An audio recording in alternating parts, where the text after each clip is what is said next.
fade in from black. We are looking at a wide, cinematic drone shot of the English or French countryside. It is lush and green, but the lighting is very specific. It's that deep, rich gold of late afternoon.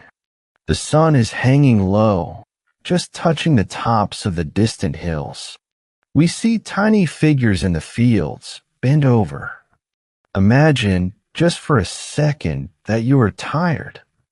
And I don't mean the kind of tired you get after sitting in a Zoom meeting for 3 hours or standing in line at the grocery store. I mean medieval tired. I mean a bone-deep, muscle-quivering exhaustion that feels like you've been wearing a suit of armor made of lead.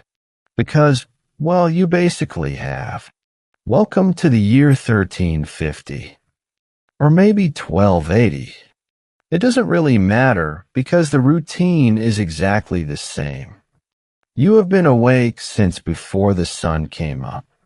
You have been out here in this field, hacking away at the dirt with a wooden tool that looks like it was designed to give you splinters. You've been lifting, pulling, dragging, and sweating for about 12 hours straight. There are no coffee breaks here. There is no scrolling on your phone for 5 minutes to zone out. There is just the dirt, the wheat, the ox, and the sun beating down on your neck. Cut to a close-up of a pair of hands. They are caked in dry mud, rough, holding a scythe or a hoe. The hands drop the tool for a moment. The figure stands up and stretches, a silhouette against the burning orange sun. But then something happens. A sound. It drifts across the rolling hills, cutting through the thick, humid air. It's a sound that every single person in your world knows better than the sound of their own mother's voice. Ding, ding, ding. It's the church bell. Specifically, it's ringing for Vespers. Now, in our modern world, the bell usually just means it's lunchtime, or maybe class is over. But here, in the medieval village, the church isn't just a place you go on Sundays. It's the timekeeper. It's the clock. It's the boss. When that bell rings, it signals the official end of the working day. It is the only thing powerful enough to tell the lord of the manor, the bailiff, and the peasants that it is time to stop. Slow motion shot of peasants gathering their tools. There's a visible shift in their body language. Shoulders drop. People look at each other and nod. A group starts walking along a dirt path toward a cluster of thatched roofs in the distance. The sound of Vespers is the sweetest sound you've heard all day. It means you can finally stop hitting the ground with a stick. This moment creates a massive shift in the landscape. If you were looking at this from a satellite view, assuming you had a time-traveling satellite, you would see hundreds of little ants suddenly stop what they're doing and all start moving in the same direction, towards the village. This is the medieval rush hour. But there's no honking cars, no red lights, and definitely no podcast to listen to. There is just the sound of tired footsteps on packed dirt, the creaking of wooden cart wheels, and the low mooing of cows that are just as grumpy and ready for bed as you are. A shot of the golden hour. The light is incredible, purple and orange streaks in the sky. The shadows of the trees are getting incredibly long, stretching across the grass like long, dark fingers. Let's talk about the light for a minute. Photographers and Instagram influencers call this the golden hour. It's that magical time right before sunset where everything looks beautiful and everyone looks like a supermodel.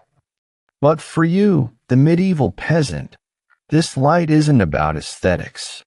It's a countdown timer.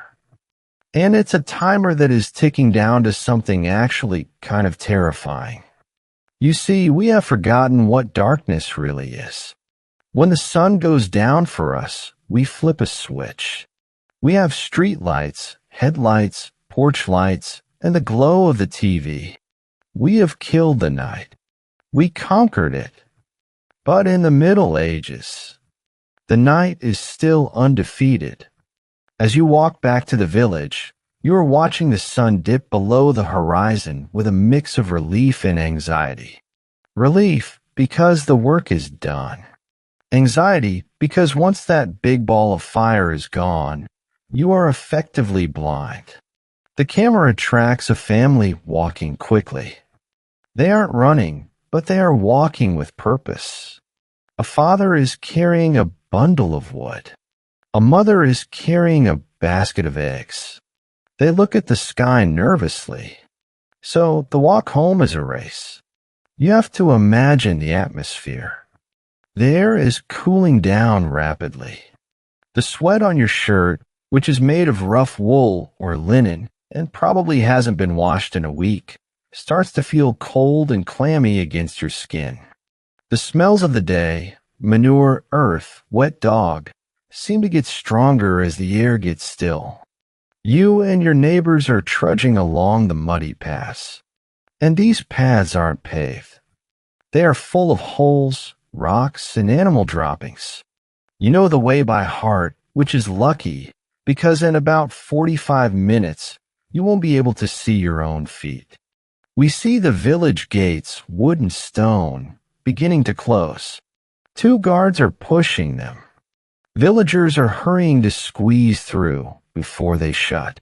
If you live in a larger village or a town, this is the time when the gates close. This is a serious business. The shutting of the gates is the physical barrier between civilization and the wild.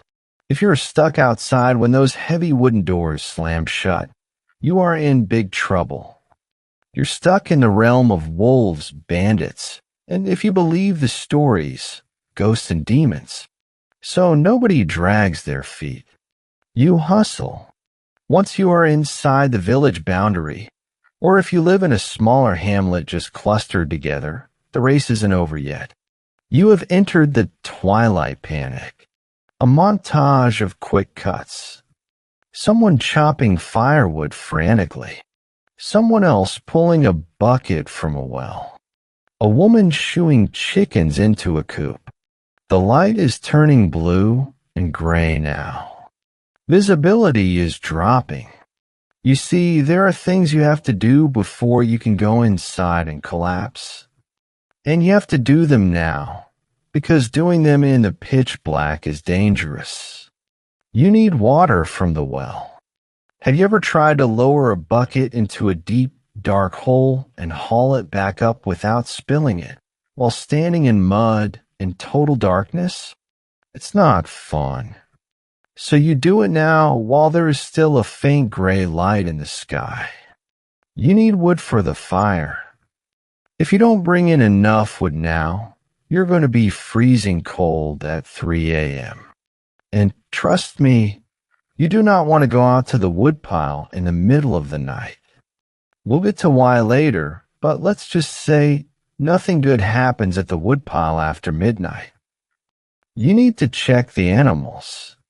The chickens need to be cooped up, or the foxes will have a buffet. The pig needs to be secured. A close-up of a villager's face. The light is almost gone. Their eyes are wide, scanning the yard. The background is blurring into shadow. This transition period, from the ringing of the Vespers bell to the moment of total darkness, is a unique psychological space. It's a time of frantic energy. The world is turning blue. The vibrant greens of the fields turn into gray blobs. The trees lose their detail and just become dark shapes looming over you. Your eyes are adjusting, trying to grab onto whatever photons are left bouncing around. And there is a quietness falling over the village. The shouting of the day dies down. The blacksmith puts down his hammer. The heavy thudding of axes stops. The only sounds left are the closing of doors. Thud, thud, thud. One by one, the houses are sealing themselves up.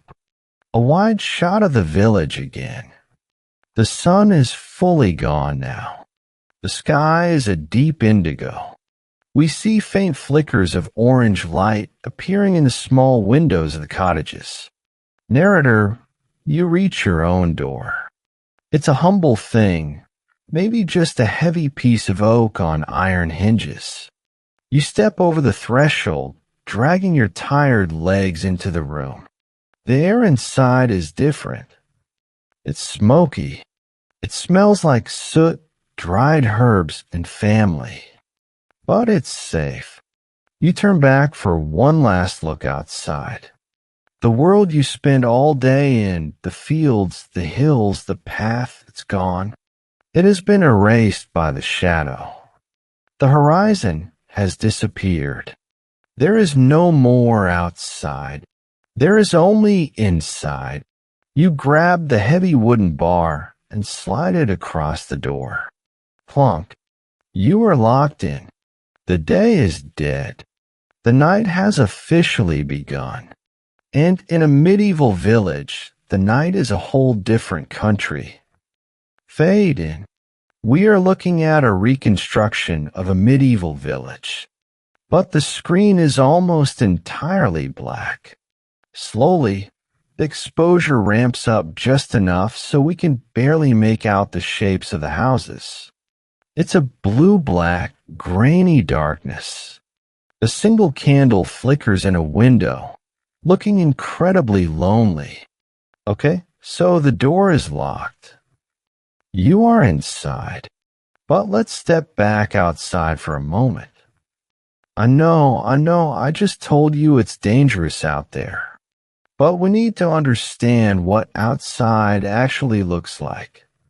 Or rather, what it doesn't look like. We need to talk about the dark. In the modern world, we don't really know what darkness is. If you live in a city, or even the suburbs, you are living in a soup of light pollution. Streetlights, car headlights, the glow of the 7-Eleven down the street. Even if you turn off all the lights in your house, the sky outside is usually a murky orange or purple. A split screen. On the left, a modern city at night, bright and glowing. On the right, a pitch-black screen. The text Bortle Scale 1 appears over the black screen. Scientists use something called the Bortle scale to measure night sky brightness. A city is like a class 8 or 9. It's bright. A medieval village? That is a class 1. This is true dark. When the moon isn't out, a medieval night is so dark it feels heavy. It's like being wrapped in thick black velvet. If you hold your hand out in front of your face, you literally cannot see it. You can feel your fingers wiggling, but your eyes? They got nothing. It's a sensory deprivation tank that covers the entire planet every single night. The camera tilts up to the sky in the simulation. Millions of stars appear. It is breathtaking. The Milky Way looks like a solid cloud of white just stretching across the screen. But there is a trade-off. Because of this true dark, the sky is absolutely insane. Without light pollution, the Milky Way isn't just a faint smudge. It casts a shadow. It is so bright and so dense that it looks like a ripped seam in the universe. For the medieval peasant, the night sky was their Netflix. It was their GPS, their calendar, and their storybook. It was the only thing that made sense in the chaos of the night. But looking down from the stars, things get scary again. Drone shot looking straight down on the village. We see the layout. The houses aren't spread out like modern suburbs with big lawns. They are clustered tight, almost touching. Let's look at how the village is built. You'll notice something immediately. Everyone is huddled together. Medieval villages were often nucleated. That's a fancy geography word that basically means clumped in the middle. There are no sprawling front lawns here. No long driveways. The houses are packed together like penguins trying to stay warm in a blizzard. And this wasn't an accident. It was a survival strategy. In the true dark, distance is danger. You want your neighbor to be close enough to hear you scream. You want the reassurance that just on the other side of that thin wattle-in daub wall, someone else is breathing. This layout creates a circle of safety. Inside the cluster of houses, you have a tiny bit of control. You know where the well is. You know where the blacksmith is. It's the civilized world. But just outside that circle lies the enemy. The drone flies over the village roofs and stops at the edge of the settlement. We see the tree lean. The trees are tall, dense, and moving in the wind. Mist is curling around the trunks. The forest. To us, forests are places we go hiking on weekends. We take selfies there. We wear performance fleece and drink water out of expensive bottles. To a medieval villager, the forest at night is the mouth of hell. There is a sharp, psychological boundary between the village and the woods. The village is the domain of man and God. It's ordered. It's cleared. It makes sense. The forest is the domain of everything else. Low-angle shot looking up at the trees. The branches look like skeletal arms. Sound design adds the snap of a twig and the hoot of an owl. In the medieval mind, the forest is where the rules of reality break down. This is where the outlaws hide, men who have been banished from society and have nothing to lose. If you walk into the woods at night, you aren't just trespassing. You're entering a jurisdiction where the law doesn't exist. And it's not just people. This is where the wolves are. Real wolves. Big ones. And if you're superstitious, which, let's be honest, everyone was, this is where the spirits live. Fairies, goblins, elves. And forget the cute Disney versions. Medieval fairies were terrifying. They would steal your baby, blight your crops, or just lead you off a cliff for a laugh. So the edge of the forest isn't just a tree line. It's a wall of fear. You do not cross it after sunset unless your life depends on it. Cut back to ground level in the village. A POV shot point of view of someone trying to walk down a muddy path in the dark. The camera stumbles and shakes. But let's say you do have to go out. Maybe you need to visit the priest, or perhaps you really, really need to use the outhouse and you're brave enough to leave the cottage. How do you navigate a muddy obstacle course in total blindness? You use your feet. This is something we've lost the ability to do. We rely on our eyes for everything. But a medieval peasant had a muscle memory map of their entire village. Close-up of feet wrapped in leather or rough cloth, stepping gingerly on the ground. The foot feels a rock and adjusts.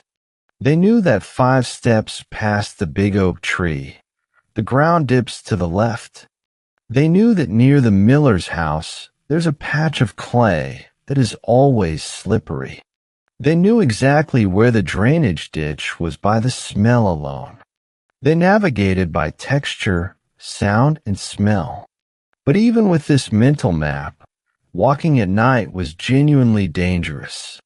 And I don't mean stub your toe dangerous. I mean life-altering injury dangerous. A shot of a deep, muddy ditch filled with stagnant water. A rat scuttles along the edge. Villages were full of hazards. There were open cesspits, basically holes full of poop. There were random piles of timber. There were sleeping animals that would bite you if you stepped on them. If you fell into a ditch in the dark, you weren't just going to get wet. You were falling into a soup of bacteria. A simple cut on your shin from a rusty tool or a sharp rock could get infected. And in a world without antibiotics, an infected shin isn't a minor inconvenience. It's a death sentence. An animated diagram of a leg bone breaking. Then cut to a villager lying in bed with a fever. People died because they walked home in the dark. It sounds ridiculous to us, but it was a statistical reality. A broken leg meant you couldn't work. If you couldn't work, you couldn't harvest. If you couldn't harvest, your family starved. One wrong step in the pitch black could ruin your entire life. The camera tracks a villager walking very slowly, hand on the wall of a house for guidance. They are tapping the ground with a stick.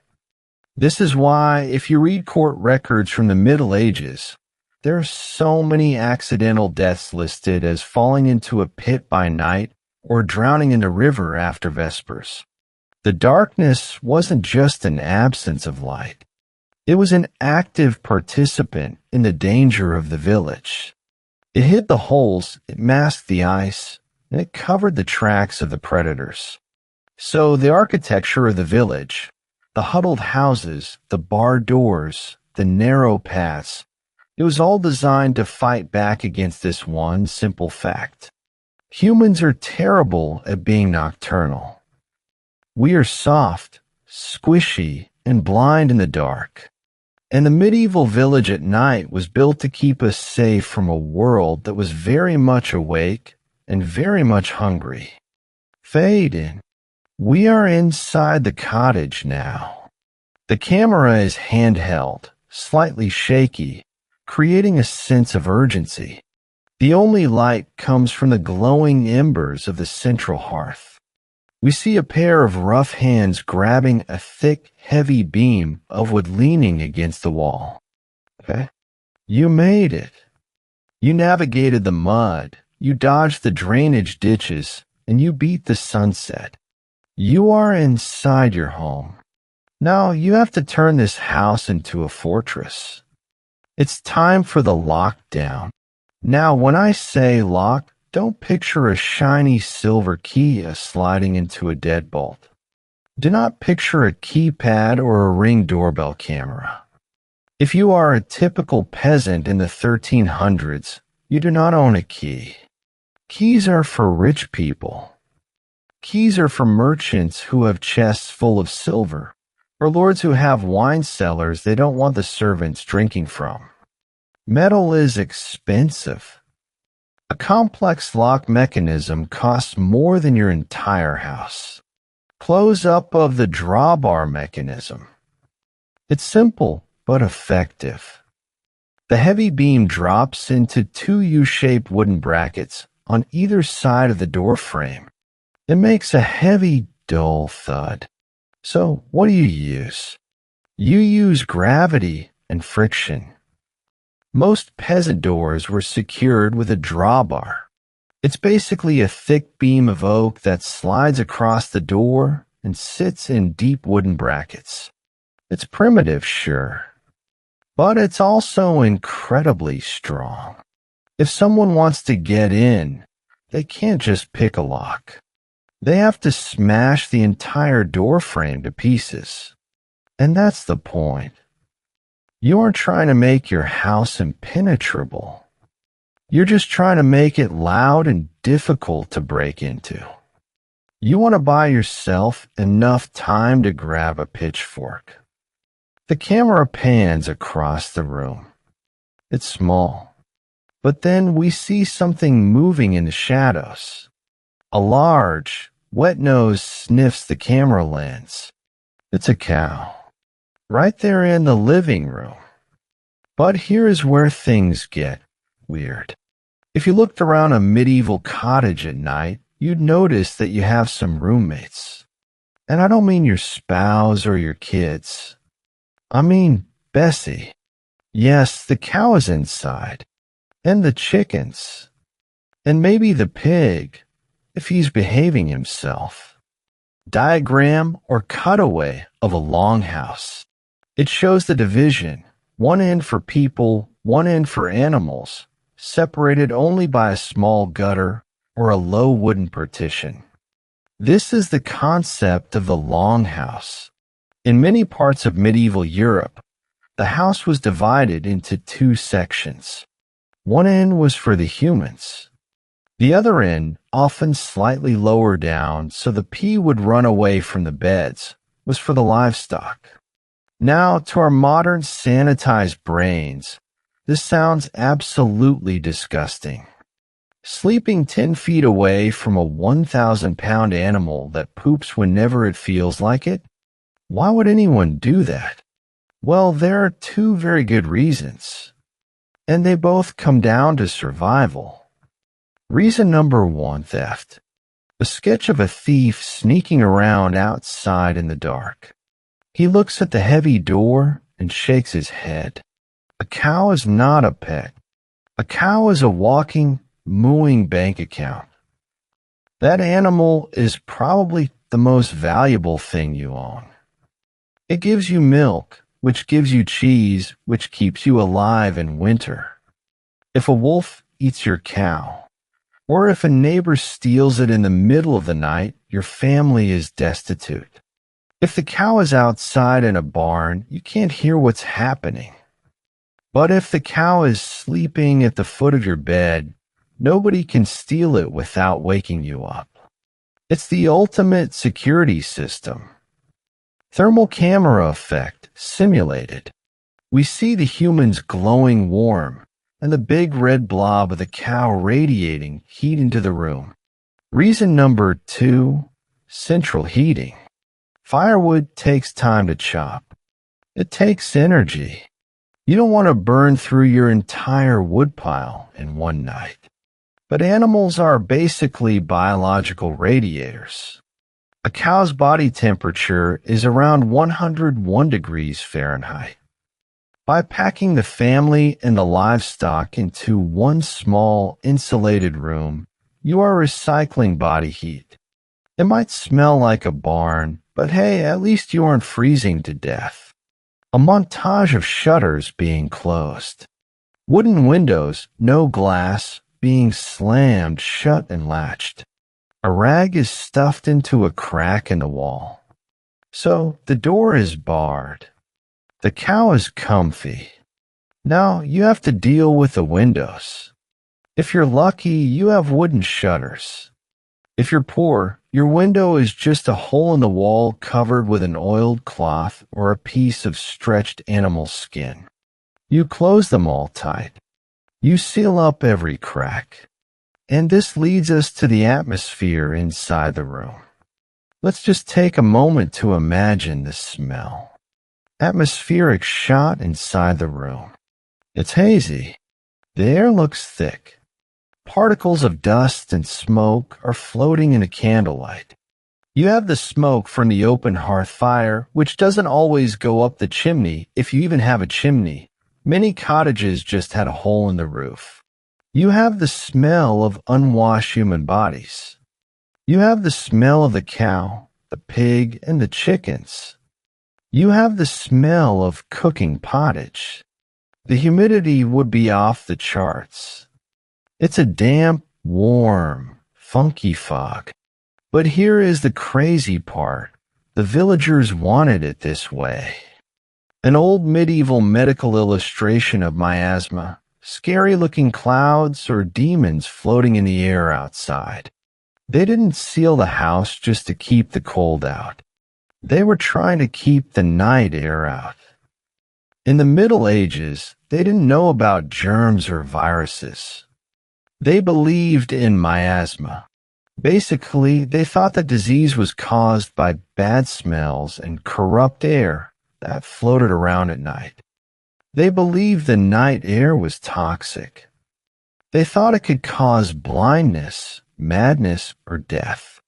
If you slept with the window open, you were inviting the spirits and the sickness into your lungs. A mother tucking a child into bed. She looks fearfully at the shuttered window, crossing herself. So even in the summer, they would shut everything tight. It is a tragic irony. By sealing themselves in a small room with smoke and animal waste, they were actually damaging their lungs way more than the fresh night air ever would. They were creating a hotbox of respiratory problems. But in their minds, they were safe.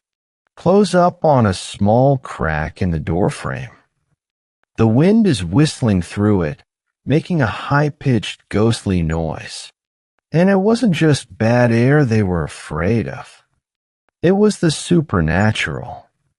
The threshold of the house was a spiritual barrier. Outside, in the dark, that was the devil's playground. That was where the wild hunt rode. That was where the witches gathered. By barring the door and closing the shutters, you weren't just locking out thieves. You were spiritually sealing your home. You were creating a capsule of holiness. A slow pan around the room again. The family is settling down. The cow is chewing cud rhythmically. The fire is popping. It feels claustrophobic, but also cozy in a strange way. So picture yourself there. You are sitting on a three-legged stool. The air is thick enough to chew on. The cow is breathing heavily in the corner. The fire is the only light in the universe. You feel a strange sense of pressure. The walls feel like they are closing in, but that pressure is comforting. It's the feeling of being hidden. The world outside has ceased to exist. The politics of the kingdom, the wars, the harvest, none of that matters right now. The only thing that matters is this room. You have successfully fortified the hovel. You have built your little island of warmth in the ocean of night. But now that you're safe and sitting by the fire, you start to notice something. You're hungry. And it's time to look at what's bubbling in that pot. Fade in. We are deep inside the cottage now. The camera angle is low, sitting at eye level with a person crouched on a stool. The dominant color is a deep, flickering orange. A fire crackles in a central open hearth, or a stone fireplace against a wall. Shadows are huge, stretching up the walls like giants. The sound of the fire popping is loud and crisp. So the door is barred. The cow is chewing its cud in the corner. You are finally safe from the wolves, the bandits, and the bad air. Now your entire universe shrinks down to one single point, the hearth. This isn't just a fireplace. In a medieval home, the fire is the engine of survival. It's the central heating, the kitchen stove, the light bulb, and the television, all rolled into one dangerous, smoky pile of burning wood. And right now, it's doing the most important job of the day, cooking dinner. Close-up of a black iron pot, or perhaps a ceramic vessel, hanging over the fire or sitting in the ashes. A wooden spoon stirs a thick, grayish-brown slop inside. Let's talk about the menu. If you are expecting a roast chicken or a nice juicy steak, I have some bad news for you. Tonight, we are having pottage. Again, pottage is basically the medieval version of whatever we have thrown in a pot. It's a thick vegetable stew, peas, beans, onions, maybe a bit of cabbage or leeks. If you were lucky and had a good week, maybe there's a scrap of bacon or some salt pork in there for flavor. But mostly, it's just all brown. It's hot, filling, brown slop. You're eating this with a chunk of bread. And this isn't fluffy white Wonder Bread. This is Maslin bread, a mix of wheat and rye. It's dense, it's dark, and if you dropped a loaf on your foot, it would probably leave a bruise. a hand dipping a wooden cup into a barrel or pouring from a ceramic jug. The liquid looks cloudy and flat, lacking the carbonation of modern beer. And to wash it down, oh. But this isn't the IPA you get at a craft brewery. This is small beer. It's weak ale. It has very low alcohol content. It's thick, and it's actually nutritious. Everyone drinks it, men, women, even the kids. Why? Because the water from the river might give you dysentery and kill you. But the brewing process involves boiling, which kills the bacteria. So, in a weird way, being slightly buzzed on weak beer is actually a health requirement. Cut to the lighting in the room. A shot of a beeswax candle, golden, burning cleanly, next to a pile of silver coins. Then a shot of a rushlight, a skinny, greasy stick held in an iron clamp, sputtering and smoking. Now, as you eat your brown stew and drink your brown ale, look around the room. It's dark, like really dark. The fire gives off a nice glow, but if you want to actually see anything in the corners, you need artificial light. And this is where we see the real difference between the rich and the poor. If you were a lord in a castle, you'd be burning beeswax candles. They smell like honey, they burn clean, and they give a lovely, steady golden light. But for a peasant, burning beeswax is literally burning money. You can't afford that.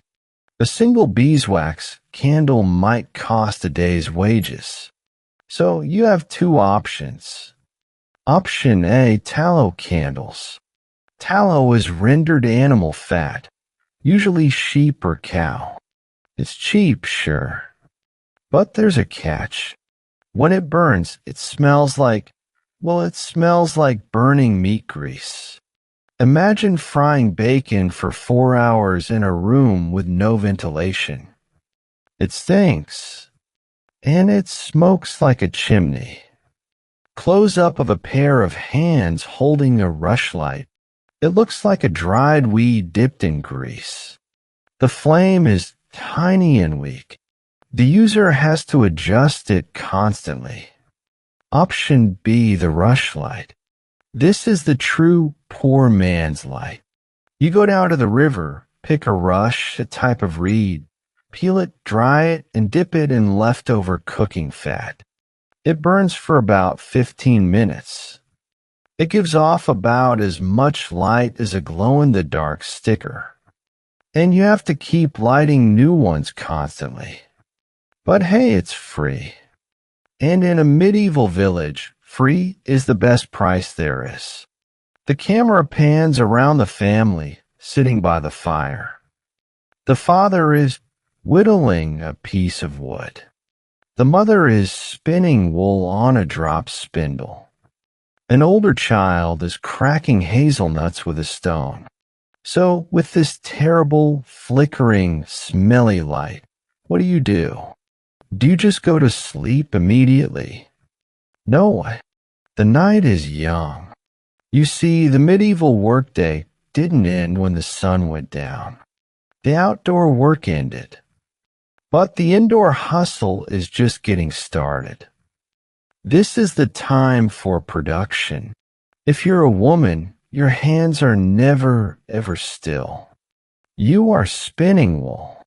Spinning was the universal constant of female life in the Middle Ages.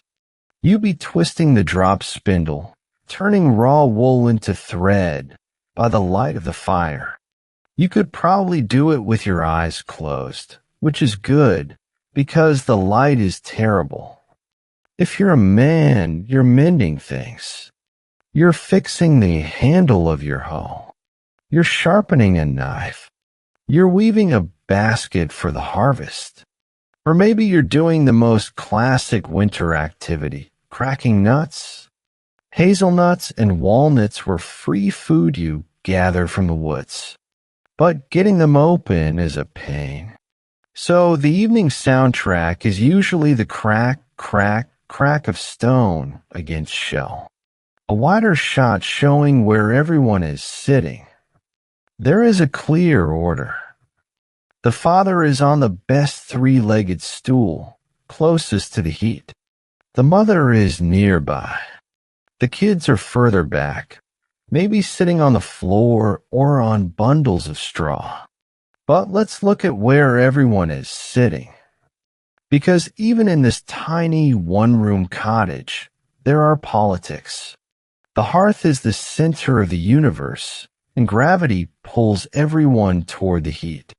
But not everyone is equal. The head of the household, usually the dad, gets the prime spot. He gets the stool that's close enough to warm his feet, but far enough away that he doesn't singe his eyebrows. He has the position of honor. The wife is usually next to him, managing the pot and the fire, making sure the embers don't die out. The kids, they are the satellites. They are orbiting in the outer darkness. They sit on the packed earth floor, on rushes, or on the straw mattress. The further down the pecking order you are, the colder you are.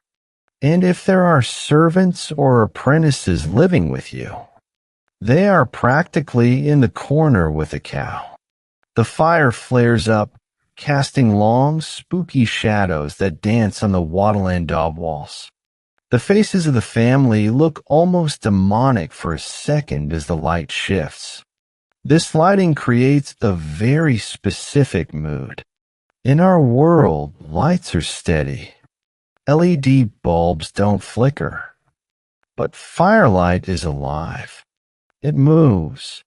It breathes. This means the shadows in the room are constantly moving too. The shadow of the spinning looks like a giant spider crawling up the wall. The shadow of your grandpa nodding off looks like a monster bowing its head. It's easy to see why these people were superstitious. When your own living room looks like a shape-shifting horror movie every night, you start to believe in ghosts pretty quickly. The line between reality and imagination gets very blurry when the light is this bad.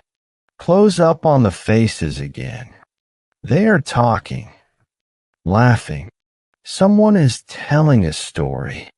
The atmosphere shifts from spooky to warm and intimate. But it's not all scary.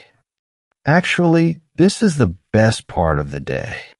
This is the only time the family is together. In the fields, you're working. In the daylight, you're busy. But here, in the golden circle of the hearth, you talk. This is where the oral history happens. This is where the grandfather tells the story of the great famine of 1315, or the time he saw the king ride past on a horse covered in velvet. This is where the local gossip is dissected. Did you hear who the miller's daughter was talking to by the well? Scandalous. This firelight circle is the classroom, the newsroom, and the theater. It is where culture is passed down from one generation to the next. A shot of the last log being pushed into the fire. The flames die down to glowing red coals. The family starts to yawn. The room gets darker. The warmth soaks into your bones. The heavy bread sits in your stomach like a brick. The weak ale makes your head feel fuzzy and pleasant. The spinning slows down. The cracking of nuts stops. The energy in the room drops. The fire is turning from a bright orange flame into a deep, pulsing red. The shadows stop dancing and start to settle into the corners. It's getting close to that time. The body can only push for so long. The hearth has done its job. It fed you, it warmed you, it kept the darkness at bay for a few more hours. But now the fire is dying, and the beds, scratchy, bug-filled, and full of straw as they are calling your name. Fade in. The fire is low now, just glowing red coals. The room is very dim. We see a shadow moving against the wall. Someone standing up slowly, stretching their back. The camera pans down to show the floor, covered in rushes, dried grasses, and straw. The fire is dying. The stories are over. The weak ale has been drunk. It is time to transition from the evening to the night. But before you can actually get into bed, there are some, let's call them biological logistics to deal with. We need to talk about hygiene. Now, when we think of a nightly routine, we picture brushing our teeth with minty paste, maybe washing our face with a cleanser, putting on fresh pajamas, and heading to a soft mattress. In a medieval village, your nightly routine is a little more gritty. It's less about self-care and more about pest control and waste management. A shot of the heavy wooden door, still barred shut. Then a quick cut to the pitch-black darkness outside, where the wind is howling. First, let's address the elephant in the room. Or rather, the bucket in the room. Nature calls. Even in the 14th century, during the day, you would just go outside. You'd head to the midden heap, which is basically the village compost pile where everyone throws their trash and poop, or maybe you just go in the field. But it's night now. The door is barred. It is freezing cold outside. And remember, the darkness is full of wolves, ghosts, and holes you can fall into. You're not going to unbar that door, walk 50 yards in the pitch black, and squat in the mud just to pee. So you have to do it inside. Close up of a ceramic pot or a wooden bucket sitting in the corner of the room. It looks stained. A fly buzzes around it. Enter the chamber pot. This is exactly what it sounds like. It's a pot in your chamber. This is the reality of medieval nightlife. You are all in one room, mom, dad, kids, maybe grandma. And when someone has to go, they just go. Right there. Into the bucket in the corner. There is no privacy. There is no ventilation fan to turn on. There is just the sound of, echoing off the stone walls, followed by the smell drifting through the small, unventilated cottage. This is why night soil was such a problem. That bucket sits there all night. By morning, in a house full of people, that thing is full. And the smell. Let's just say you probably wouldn't want to light a match too close to it.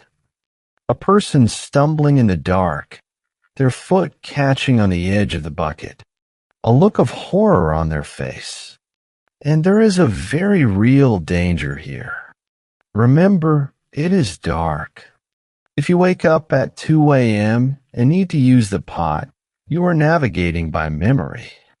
If you trip, if you kick the bucket over, it is a disaster. You have just flooded your dirt floor, which is covered in straw that is basically impossible to clean, with liquid waste. You're going to be smelling that for weeks. So the chamber pot shuffle is the most high-stakes walk you will ever take. Cut to the family sitting by the fading firelight. They are not brushing their teeth. They are picking at their clothes and hair. One person is checking another person's scalp. Once the biological needs are met, it's time for grooming. Did they brush their teeth? Sometimes. They might rub their teeth with a rough linen cloth or chew on a twig of hazel or rosemary to freshen their breath. But toothpaste didn't exist. The main event of the evening grooming routine was the flea check. You have to understand that in the Middle Ages, you are never truly alone. You are a walking ecosystem. Lice, fleas, and bedbugs were not a sign of being dirty. They were just a fact of life. Everyone had them. Kings had them. Nuns had them. And you definitely have them. Macro shot of a flea jumping off a piece of wool. Then, a shot of a mother carefully picking through a child's hair by the light of a dying rushlight. Before bed, it was common for families to groom each other. It's actually kind of a bonding activity, like monkeys in the wild. You sit by the fire, and your mom or your spouse checks your shirt seams in your hair. They are looking for creepers. When they find a louse, they crack it between their thumbnails. Well, it sounds gross to us, but for them, this was an act of love. It was the only relief they got from the constant itching. Taking 10 minutes to delouse your kid before bed meant they might actually get a few hours of sleep before the bugs started biting again. A shot of the villagers getting undressed. They are taking off their heavy outer wool layers. The clothes are stiff and dirty. Now let's talk about fashion. What does a medieval peasant wear to bed? If you watch movies, you see people wearing long, matching flannel pajama sets with buttons. No, pajamas are a modern invention. In a medieval village, you have two options for sleepwear. Option 1, the shift. This is your underwear. It's a simple long t-shirt made of linen. You wear it under your wool clothes during the day, and you wear it to bed at night. You might wear the same shift for weeks without washing it. Option 2, your birthday suit. A silhouette of a person standing naked for a moment before diving under a heavy blanket. They are shivering. Surprisingly, sleeping naked was very common, even for whole families sharing a bed. Why? 2 reasons. First, to air out the lice. If you take your clothes off and hang them on a peg away from the bed, the lice stay on clothes, mostly. If you wear the clothes to bed, the lice have an all-you-can-eat buffet on your skin all night long. Second, laundry is hard work. You don't have a washing machine. You have a river and a rock. You don't want to dirty a separate set of sleeping clothes. It's easier to just strip down. Close up of a coif, a small white linen cap that ties under the chin. But there is one thing you keep on, the hat. You've probably seen these in old paintings, those funny little white caps that tie under the chin.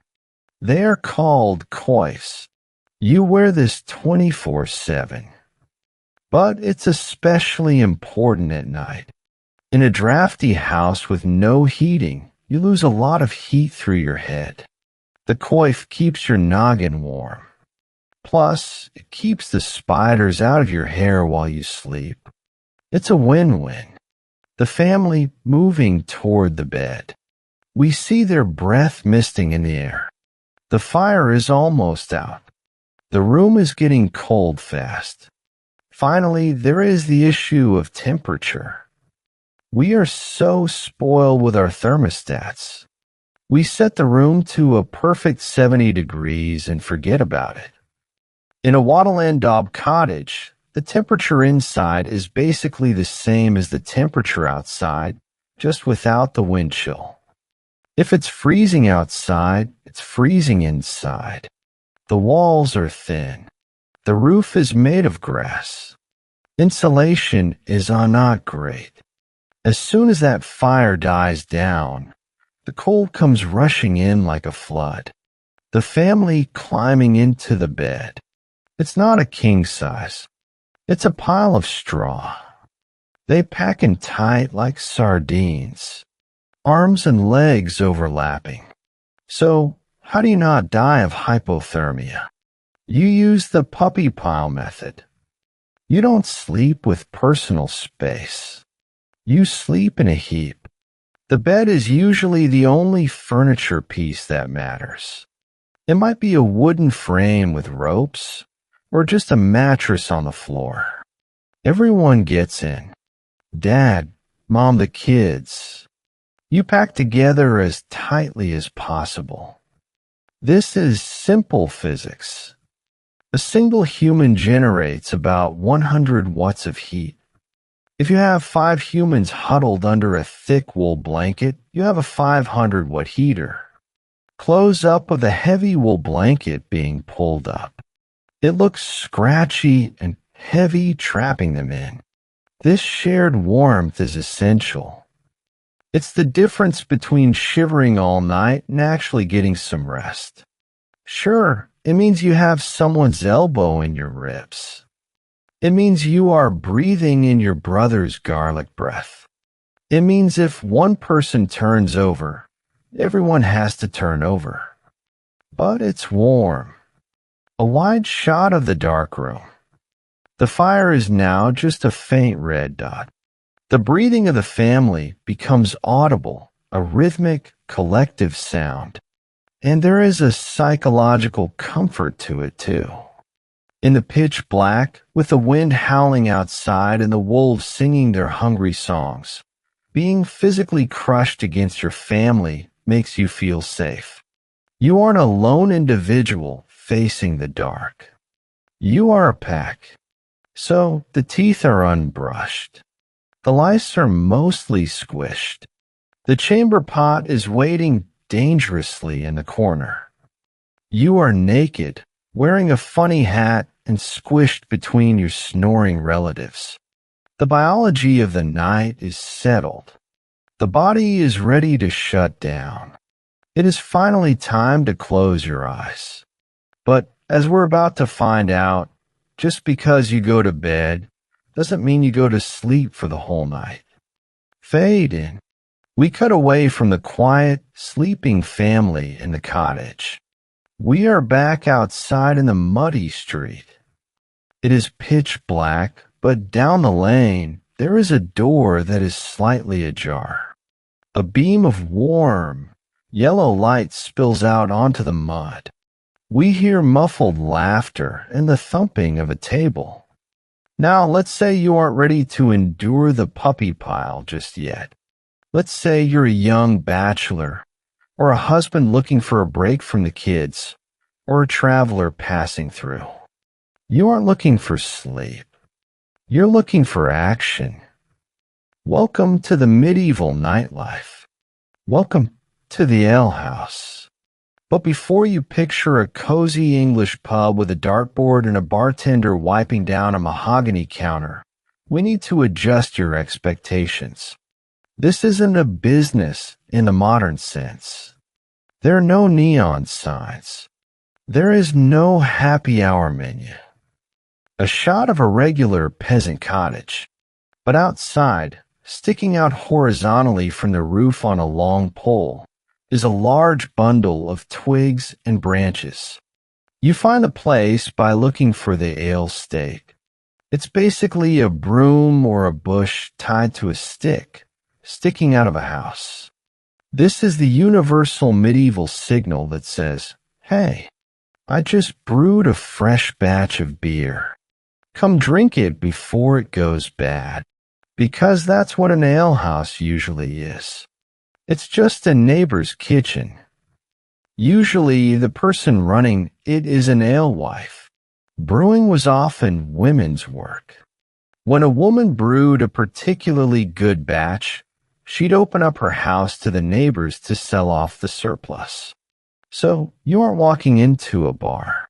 You are walking into Alice's living room. And Alice expects you to pay up. The camera moves inside. It is crowded, smoky, loud. Men are sitting on benches, barrels, and the floor. The lighting is dim, just tallow candles on the fire, but the energy is high. Step inside. The smell hits you first. It's a mix of sour yeast, wood smoke, unwashed bodies, and roasting garlic. It's the smell of a good time in 1350. The room is packed. In a village where everyone lives in tiny huts, the alehouse is the only third place. It's the community center. It's where the social shadows come alive. Close up of a rough wooden tankard being slammed onto a table. Foam spills over the side. A hand grabs it greedily. Narrator, the main attraction, obviously, is the ale. We talked earlier about small beer, the weak stuff everyone drinks for hydration. This isn't that. This is the strong ale. This is the stuff that has been fermented longer. It's thick, it's caloric, and it will absolutely knock you sideways if you drink enough of it. And since medieval life is hard, brutal, and painful, people drink a lot of it. Getting drunk wasn't just recreation. For many, it was the only painkiller available. A group of men huddled around a table. They are shouting. One man throws small bone cubes onto the wood. Dice. But they aren't just sitting there staring at the wall. They are gaming. Gambling was the addiction of the Middle Ages. They played a game called Hazard, which is the ancestor of modern craps. They used dice made from bone or antler. And the stakes were high. We have court records of peasants gambling away their shoe buckles, their tools, and even their clothes. Imagine explaining to your wife that you lost your pants at Alice's alehouse. Not a fun conversation.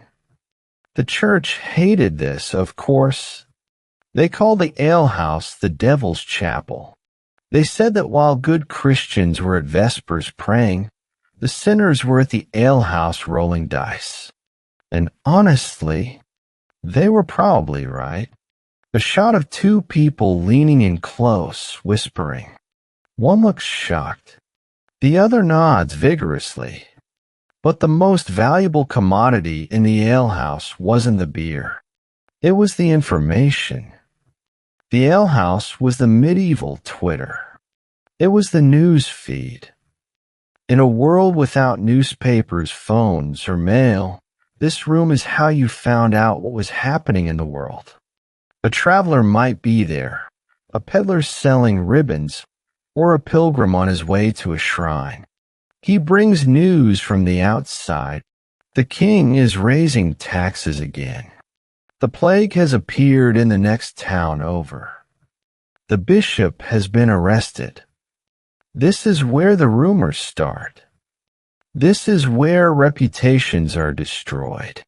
If you want to know who is sleeping with who, or whose cow died of a mysterious illness, you come here. The gossip that flows in these dark, smoky kitchens shapes the entire social hierarchy of the village. A sudden loud argument. A stool is kicked over. A fist fight breaks out in the background. It's messy and unchoreographed, but the energy can turn dark very quickly. Remember, everyone is armed. Not with swords usually, but every peasant carries an eating knife on their belt. It's a utility tool, but it's sharp. Combine strong ale, a lost gambling bet, a dark room, and a sharp knife, and you have a recipe for disaster. Alehouse brawls were incredibly common. The coroner's rolls from the Middle Ages are full of guys who got stabbed because of an argument over a game of dice. The door opens. A gust of wind blows the candles out. A figure stands there, pointing at the sky. A bell begins to ring in the distance. It's a different rhythm than the Vespers bell. But eventually, the party has to end. And it ends with a very specific sound. Dong, dong, dong. The curfew bell. The word curfew comes from the French phrase couvre-feu, which literally means cover fire, This isn't just a suggestion like, hey guys, you don't have to go home, but you can't stay here. This is a law. When that bell rings, usually around 8 o'clock or 9 p.m., the alehouse must close. Why? Fire safety. The alewife rushing around, blowing out candles and covering the central fire with a metal lid or ashes. The authorities were terrified of fire. The whole village is made of wood and straw. A bunch of drunk guys stumbling around with open flames is a massive risk. So the law says, fire covered. Lights out. Go to bed. If you're caught wandering around after the curfew bell, without a really good reason, like being a midwife or a watchman, you can be arrested. You are now a night walker, and that is a crime. A drunk villager stumbling out of the alehouse door. He is swaying. The darkness hits him like a wall. He takes a step and almost falls. So you stumble out of Alice's kitchen. You are buzzed on strong ale. You are happy. You might have won a few pennies at dice. But now you face the boss battle, the walk home. Remember everything we said in Chapter 2 about the architecture of darkness? About the potholes, the ditches, and the river? Well, navigate that while drunk. This is where the tragedy happens.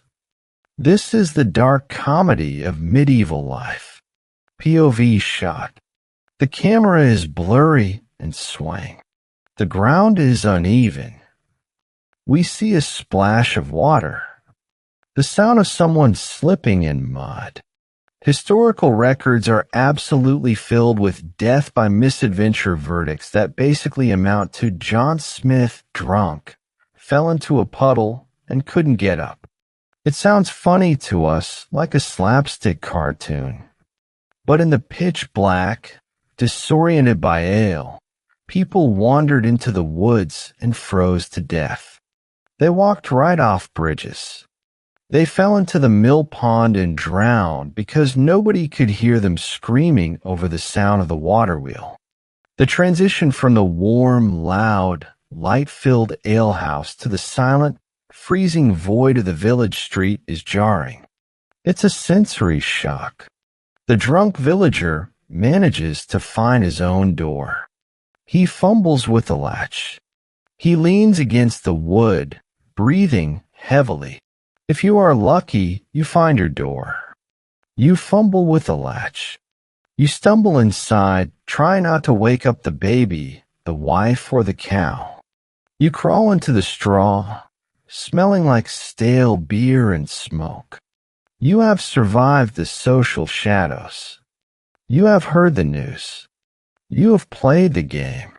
And now, as the alcohol wears off and the headache starts to set in, you join the rest of the village in the great collective silence. Because tomorrow, when the sun comes up, the bell will ring again. And the work begins all over again. Fade in.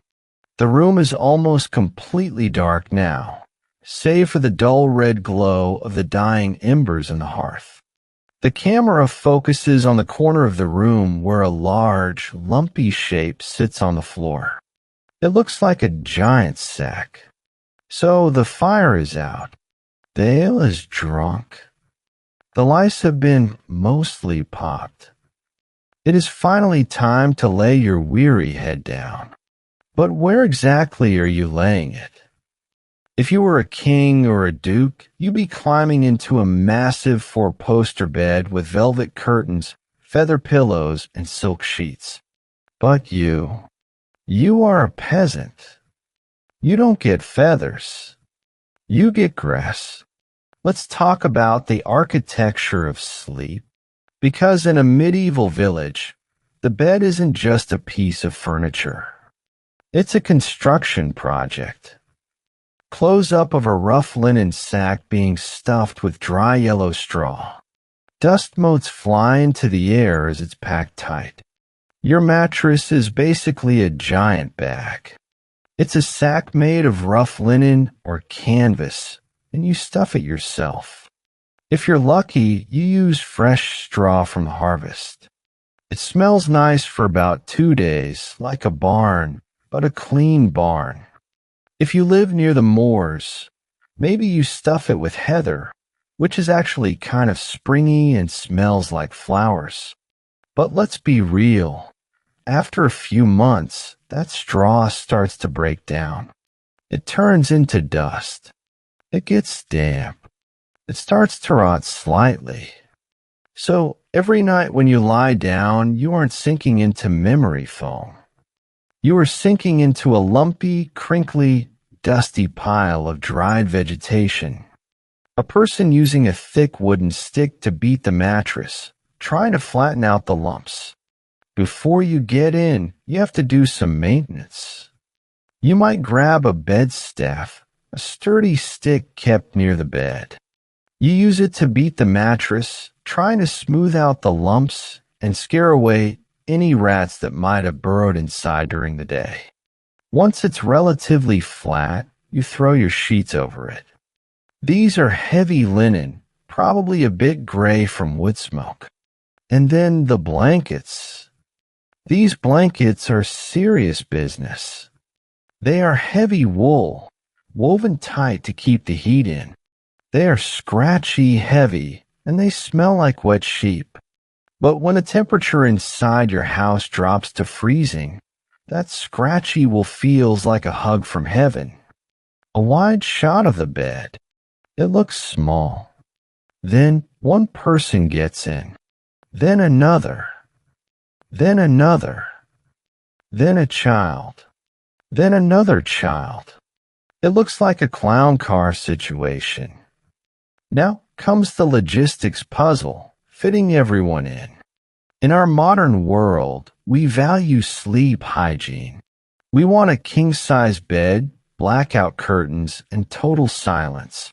We want our own space.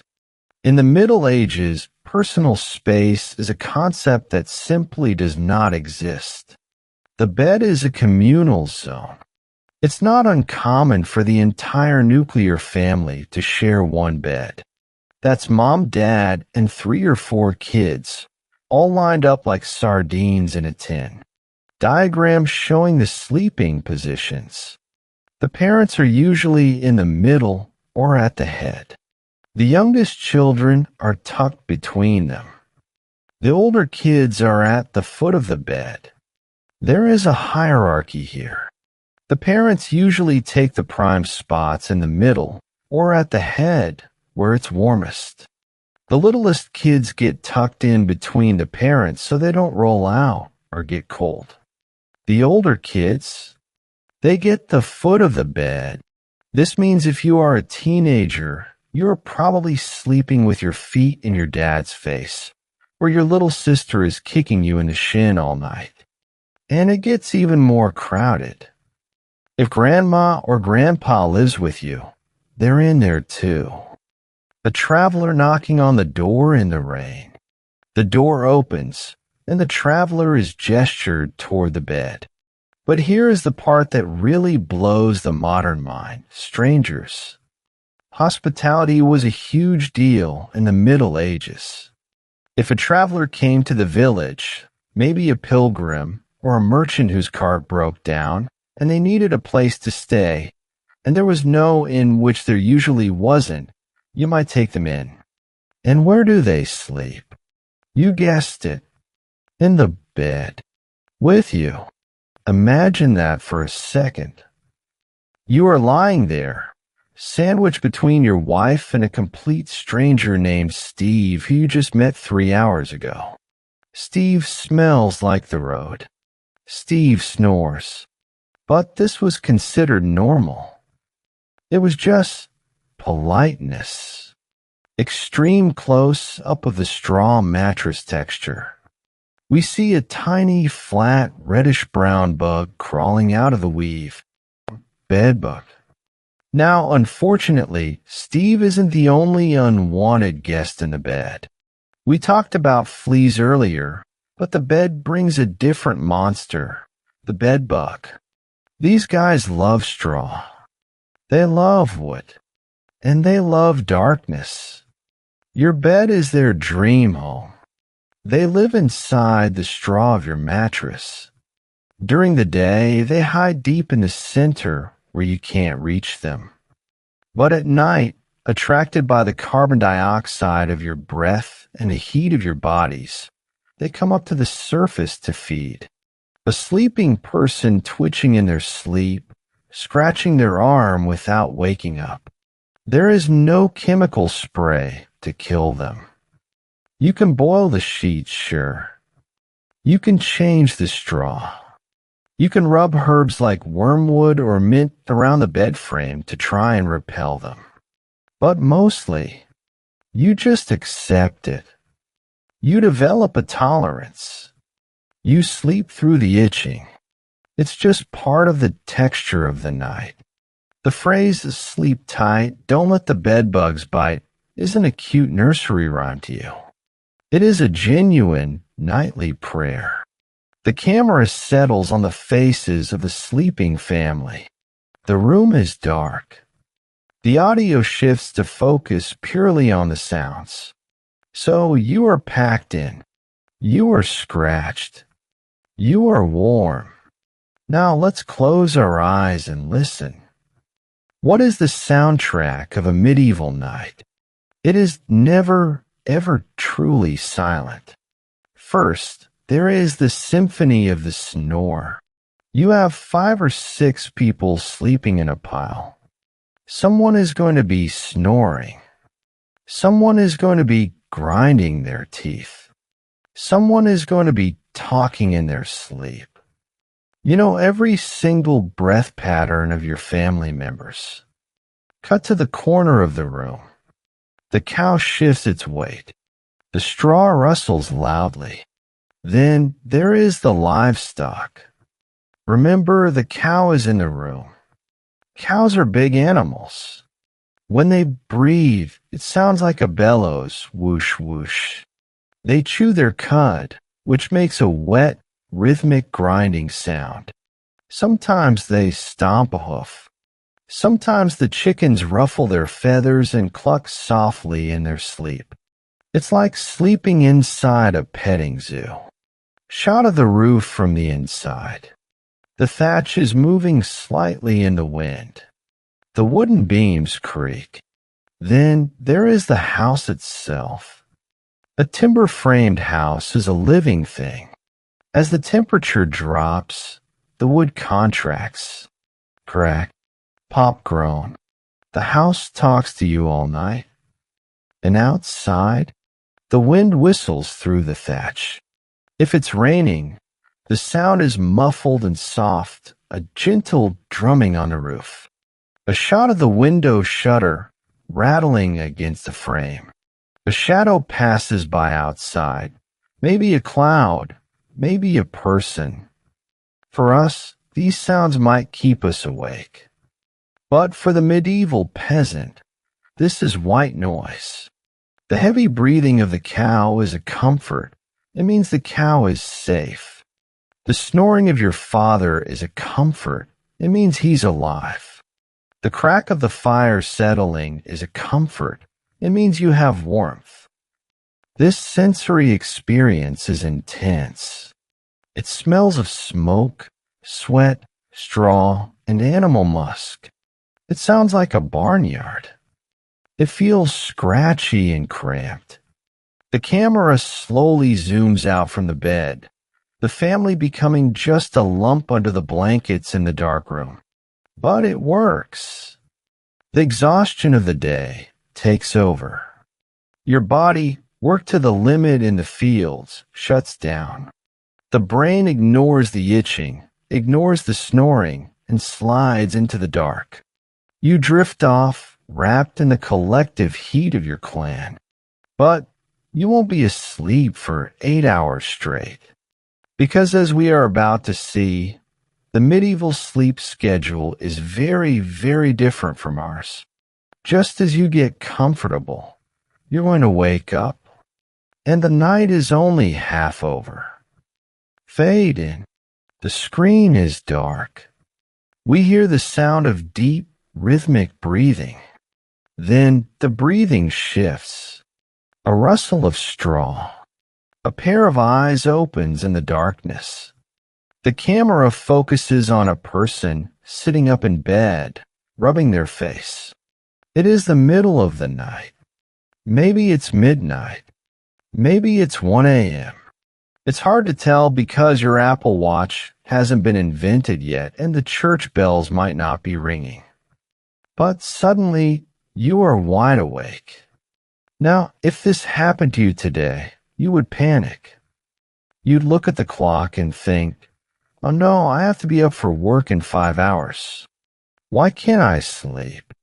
Do I have insomnia? Should I take a melatonin? You'd probably grab your phone and start doom scrolling until your eyes got tired again. But in the medieval village, waking up in the pitch black at 1 a.m. isn't a problem. It isn't a disorder. It is actually the plan. Animated graphic. A timeline of the night. It shows 2 blocks of blue sleep separated by a gray block of awake in the middle. Welcome to the lost world of biphasic sleep. See, we are obsessed with the solid 8 hours. We think that if you don't sleep straight through from 11 p.m. to 7 a.m., something is broken. But historians, especially a guy named Roger Kirch, have found out that for most of human history, that is not how we slept at all.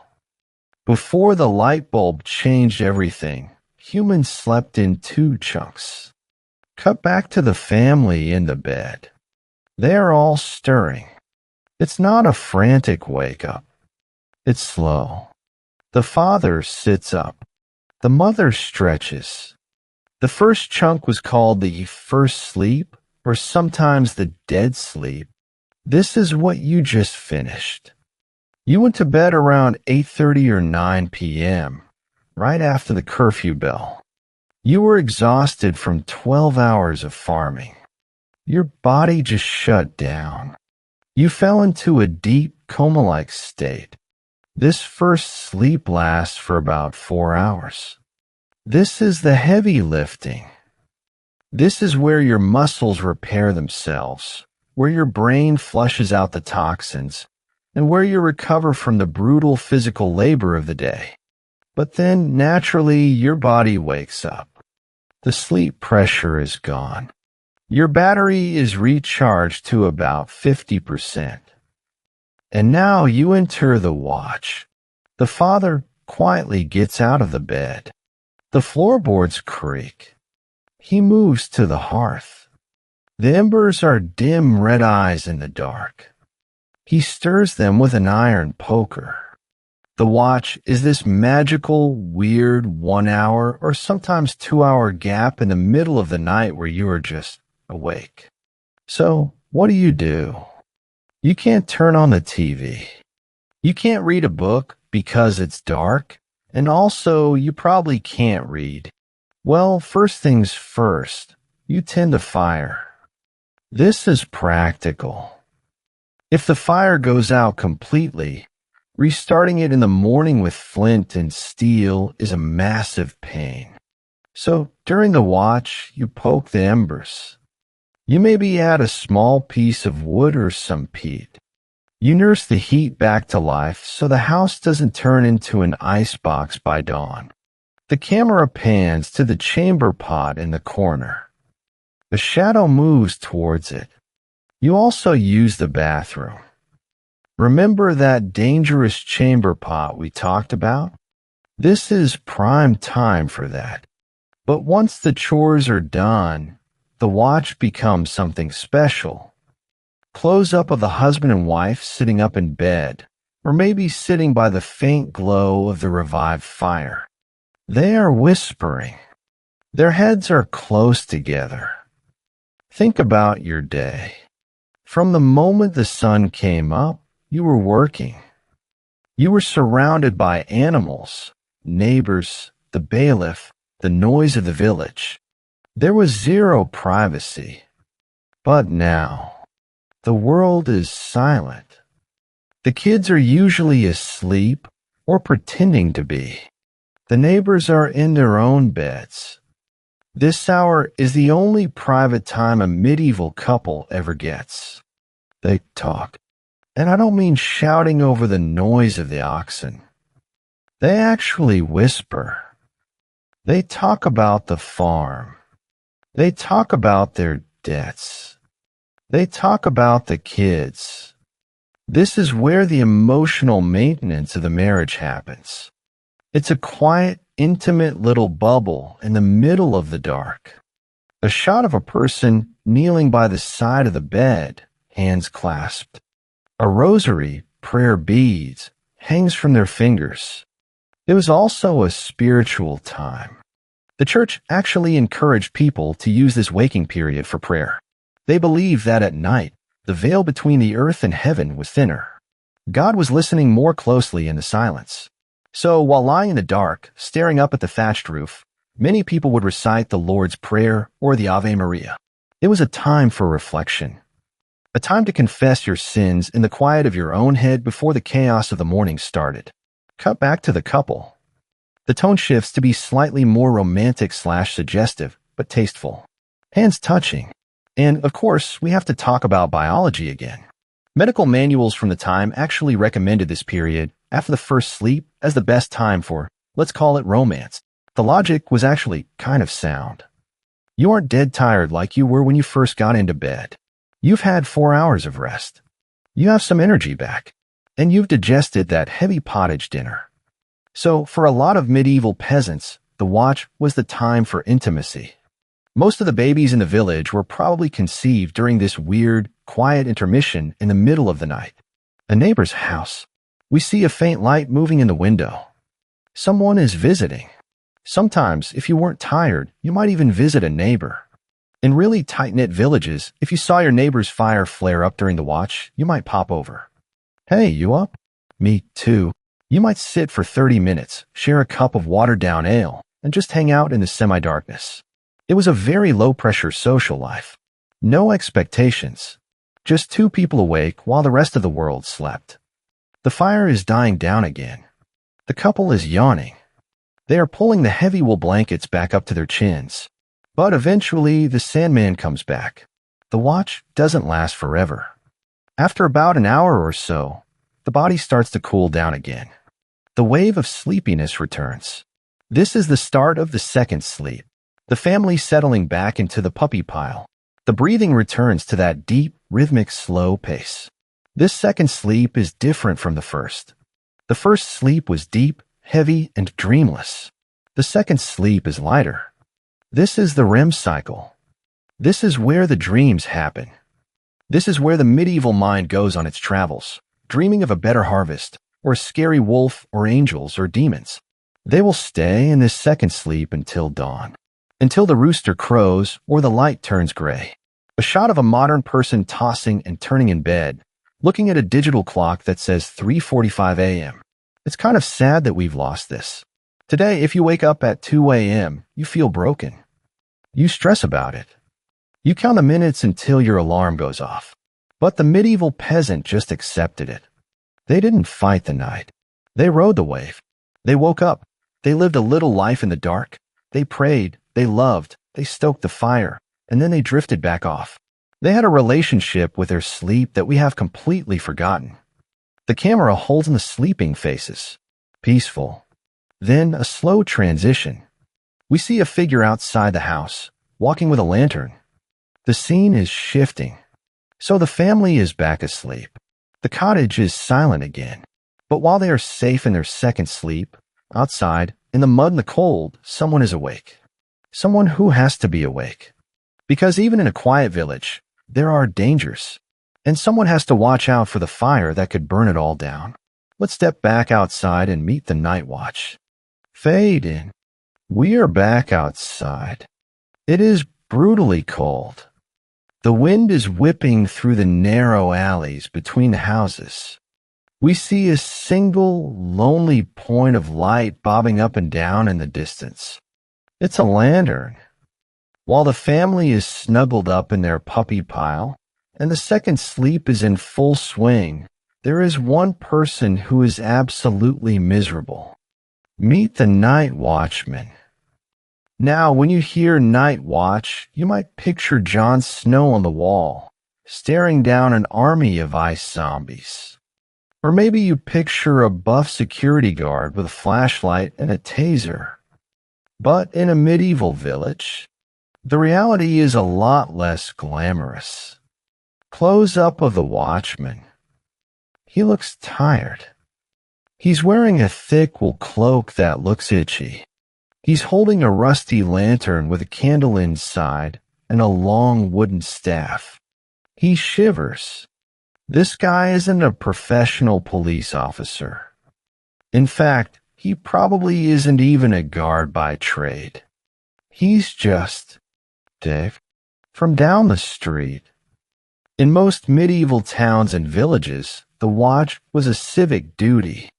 It was like jury duty, but colder and more dangerous. Every able-bodied man had to take his turn. So tonight, the safety of the entire village rests in the hands of a guy who is normally a baker or a shoemaker and who would really, really rather be in bed. He's tired. He's cold. And he's armed with a stick. The watchman walking past a dark alley. He pauses, lifting his lantern. The light only reaches a few feet. The darkness beyond is total. His job is simple in theory. Walk the streets. Make sure nobody is murdering anyone. Make sure the village doesn't burn down. But in the pitch black of a medieval night, nothing is simple. The watchman is the only thing standing between order and chaos. He is the eyes of the law when the law is asleep. He walks a specific beat, checking the perimeter. Shot of the village gates. They are closed and locked. The watchman gives the heavy wooden bar a shove to make sure it's secure. If you live in a place with walls or gates, the watchman checks them. This is the first line of defense. If the gates are open, wolves come in, bandits come in, or worse, vagrants from the next town over come in to steal chickens. But let's be honest. The biggest threat the watchman is looking for isn't a ninja or a master thief. It's a spark. Montage of fire imagery. A candle tipping over. A spark flying from a chimney and landing on a dry thatched roof. The roof catching fire instantly. Fire was the ultimate nightmare.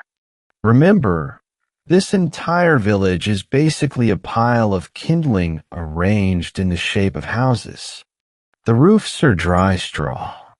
The walls are wood and wattle. The floors are covered in rushes. If one house catches fire and the wind is blowing, the whole village is gone in 20 minutes. So the watchman is sniffing the air constantly. He's looking for the orange glow of a chimney fire that's gotten out of control. He is the original smoke detector. If he smells smoke at 3 a.m., he doesn't just write a ticket. He screams. The watchman spotting a figure breaking a window. The watchman takes a deep breath and yells. The sound wave ripples out. And this brings us to the most famous legal concept of the Middle Ages, the hue and cry. This wasn't just a phrase. It was a law. If the watchman sees a crime, let's say he spots someone trying to break into the miller's house, he doesn't try to be a hero and fight the guy alone. He doesn't call for backup on a radio. He raises the hue and cry. Basically, he starts screaming his head off. Thief. Fire. Help. Wolf. A rapid montage of windows flying open. Villagers grabbing pitchforks, axes, and heavy sticks, running out into the street in their underwear/shifts. And here is the kicker. If you hear the hue and cry, you have to get up. It is illegal to ignore it. If the watchman screams and you just roll over and go back to sleep, you can be fined. The entire village is the police force. When the alarm sounds, every man is expected to grab a weapon and come running to help catch the bad guy. Imagine if that happened today. Imagine if a car alarm went off and your entire neighborhood was legally required to run outside with baseball bats to chase the thief. It would be chaos. But in the Middle Ages, that was the system. The watchman walking again. It's quiet. No fires. No thieves. Just silence. He stops and leans against a wall. But most nights, there is no fire. There is no thief. There is just hours and hours of boring, freezing darkness. And this is where the system starts to break down. Because our friend Dave, the baker, isn't exactly a highly trained Navy SEAL. He's a guy who has to work in the morning. He's bored. And he's probably thirsty. A shadowy figure approaches the watchman. It's a night walker, maybe a guy sneaking home from a secret lover's house. He holds up a coin or a small leather flask. The corruption of the night watch was legendary. Let's say the watchman catches you walking around after curfew. Technically, he should arrest you. He should drag you to the village lockup, if there is one, or hold you until the bailiff wakes up. But arresting you is a lot of paperwork. It's a hassle. And the watchman is cold. So a transaction happens. Hey, says the night walker. I'm just heading home. Here's a penny. Or better yet, here's a flask of wine. Close up with the watchman's hand, taking the flask. He takes a long swig, wipes his mouth and nods. He gestures for the guy to pass. And just like that, the law looks the other way. The bribe culture was rampant. Watchmen were famous for being easily bought. Sometimes, they were even the ones committing the crimes. There are court records of watchmen breaking into houses because they knew exactly which doors were weak and which families were heavy sleepers. Or even more commonly, they would just go to sleep. A shot of the watchman sitting on a bench, his lantern on the ground, his head tipped back, snoring loudly. A dog walks by and sniffs him. If you walk through a medieval city at 4 a.m., you might find the guardian of the peace curled up in a doorway, fast asleep. There's actually a saying in some places that the night watch was deaf, dumb, and blind. They were often mocked in plays and songs as being incompetent, drunk, or just totally useless. But we shouldn't be too hard on them. Wide shot of the watchman standing alone in the middle of the village square. The moon reflects in a puddle near his boots. The world feels enormous and empty around him. Think about the psychological toll. He is walking through a world that everyone else is hiding from. He is out there with the miasma, the bad air. He is the one who has to see the ghosts if they appear. He is the one who has to face the wolf if it jumps the fence. It's a lonely gig. The only company he has is the sound of his own boots squelching in the mud and the occasional hoot of an owl. The watchman checking the position of the stars, the Great Bear / Big Dipper. He realizes how late it is. He also serves as the village clock. Without mechanical clocks, people relied on the watchman to know how much night was left. In bigger towns, the watchman would call out the hours. 2 of the clock. And a cold, windy night. That voice echoing through the streets was a comfort to the insomniacs. It let them know that someone was awake. Someone was watching. Even if that someone was just Dave, and even if he was slightly drunk on bribed wine. A shadow moves in the background fast. Not a villager. Not a drunk. Someone moving with purpose. The watchman misses it because he's looking the other way. But not everyone out at night is just a harmless drunk or a lover sneaking home.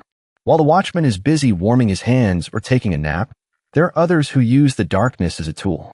The professionals. The night doesn't just belong to the watch. It belongs to the predators. Let's step into the shadows of the alleyway and meet the people the watchman is supposed to be catching, but usually doesn't. Fade in. The village is silent. The camera tracks low along the muddy ground. We see a pair of boots that are much quieter than the watchman's heavy stomping. These boots are wrapped in rags to muffle the sound. They step carefully over a twig. So we've met the night watchman. He's cold, he's tired, and let's be honest, he's probably asleep in a doorway somewhere. And that is exactly what the other people out tonight are counting on. Welcome to the medieval underworld. While the honest peasants are sleeping in their puppy piles and the monks are praying, a whole different demographic clocks in for their shift. We are talking about the criminals, the vagabonds, and the ne'er-do-wells. For these guys, the night isn't something to be feared. It's a tool. It's a cloak.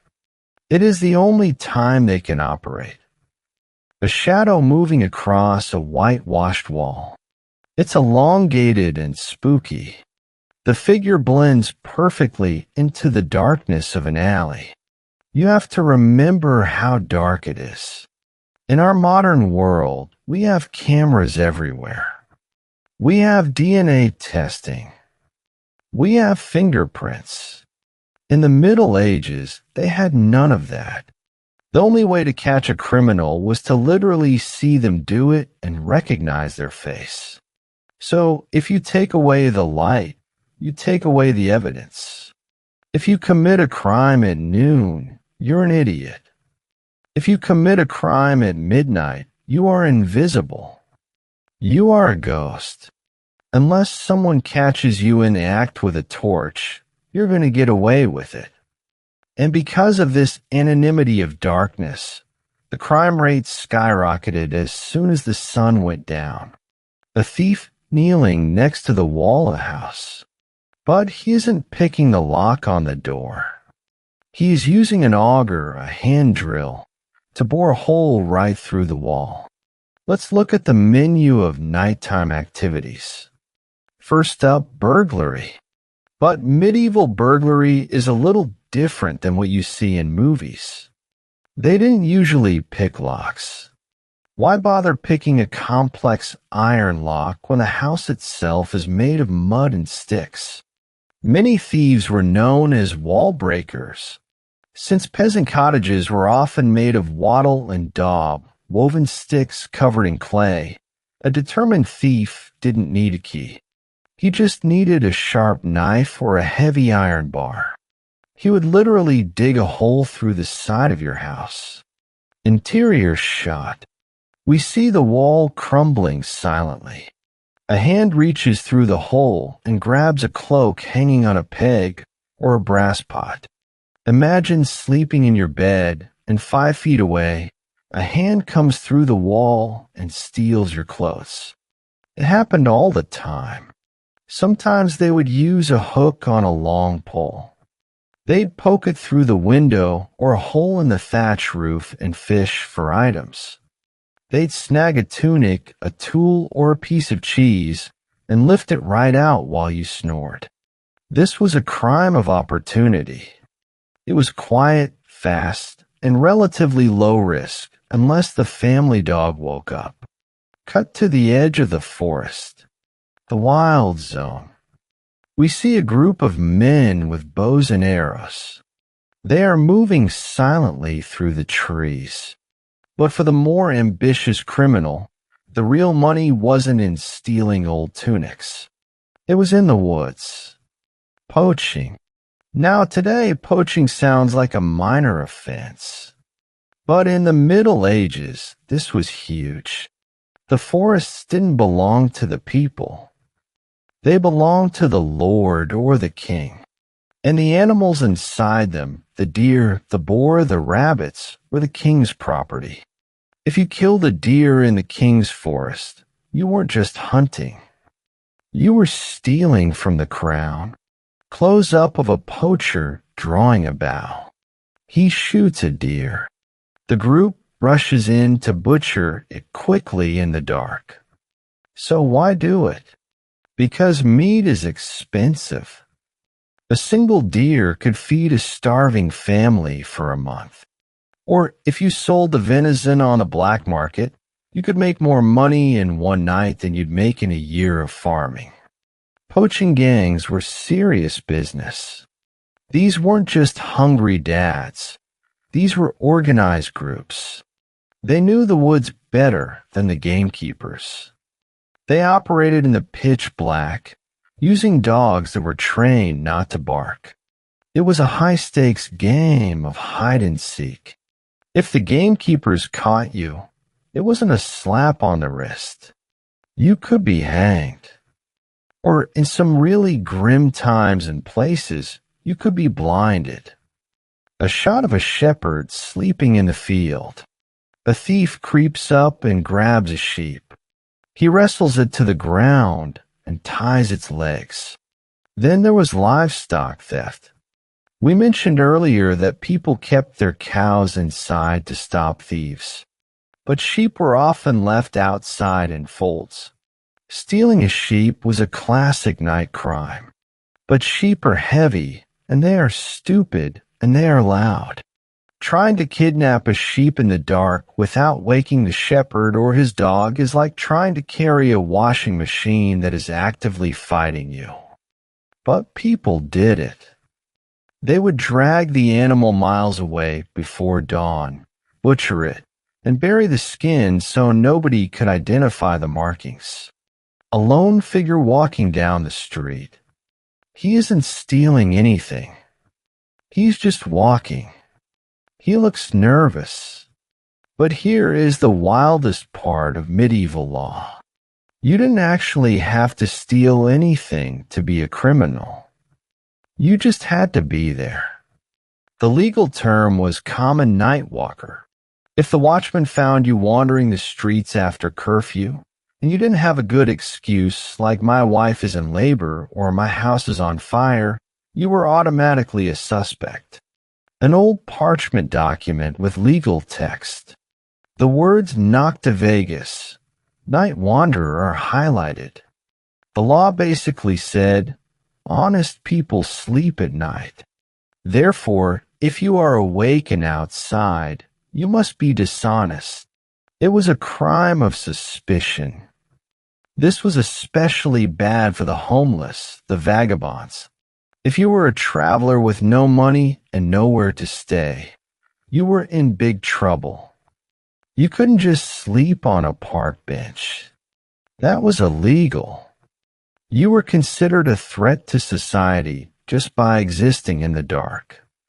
A cut-purse thief slicing the strings of a merchant's purse in a crowded, dark alley, maybe near the alehouse.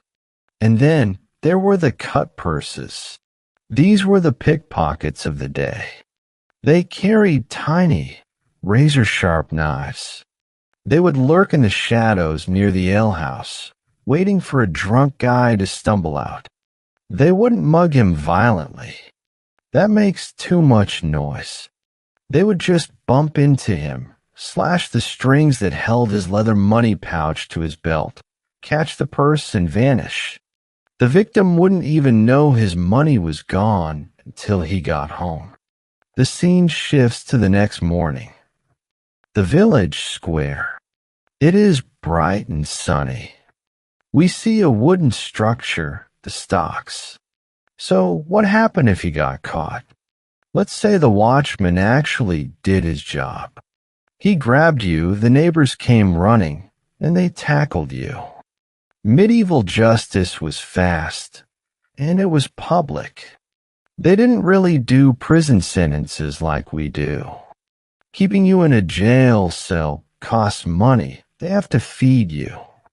They didn't want to pay for that. They preferred shame and pain. A criminal sitting in the stocks. His feet are locked in the wooden holes. Villagers are throwing rotten vegetables and mud at him. For minor crimes like being a night walker or cheating at dice or stealing a small amount of firewood, you went to the stocks or the pillory. You were locked in a wooden frame in the middle of the town square. And then the community got to have their fun. Passers-by would mock you. They would throw mud, rotten eggs, and sometimes rocks at you. It was total social humiliation. For a person living in a small village where everyone knows everyone, this was devastating. You weren't just punished, you were canceled in the most literal way possible. Close up of a branding iron, heating in a fire. A darker turn. But for serious night crimes, like burglary or repeat poaching, the punishments got medieval. Literally. They believed in physical branding. If you were a thief, they might brand the letter T on your thumb or your forehead with a hot iron. That way, wherever you went for the rest of your life, everyone would know. Do not trust this guy. He steals stuff in the dark. A close-up of a knife near someone's ear. Or they might crop your ears. It sounds barbaric, and it was. They would cut off the tops of your ears. This served a practical purpose. If you showed up in a new town with cropped ears, the local sheriff knew immediately that you were a criminal from somewhere else. You carried your criminal record on your face. A wide shot of the village at night again. The shadows seemed deeper now, more menacing. This is why the fear of the night was so rational. It wasn't just superstition. It wasn't just ghosts. It was the fact that the darkness changed the rules of society. In the light, there was law. In the dark, there was only what you could get away with.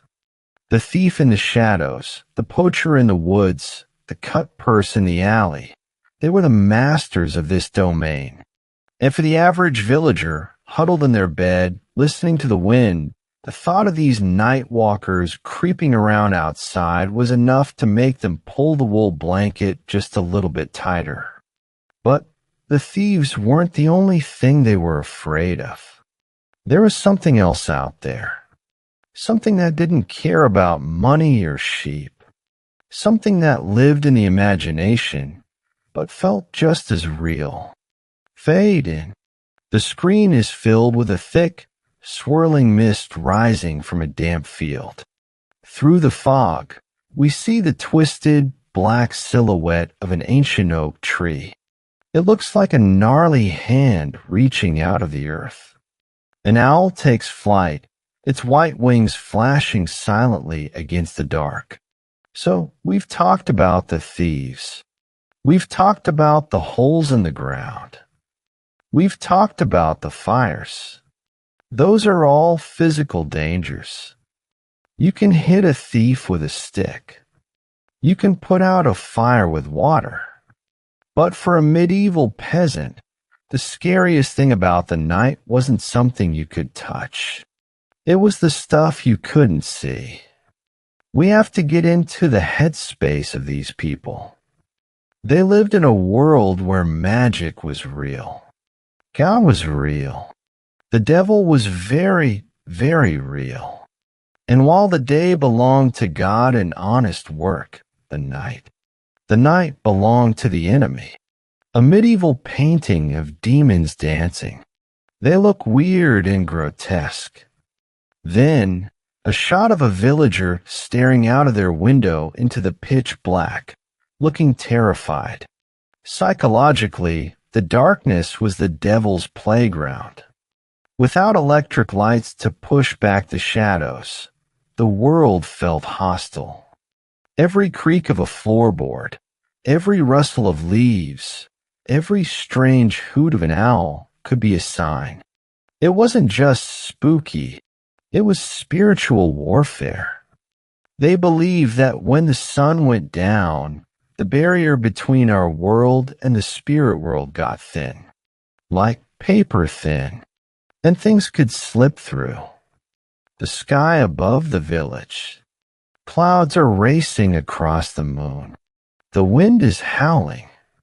The sound design includes the faint sound of barking dogs and galloping horses in the sky. One of the most terrifying legends was the wild hunt. Imagine you are lying in bed and a winter storm blows in. The wind is screaming around the eaves of your house. It sounds like voices.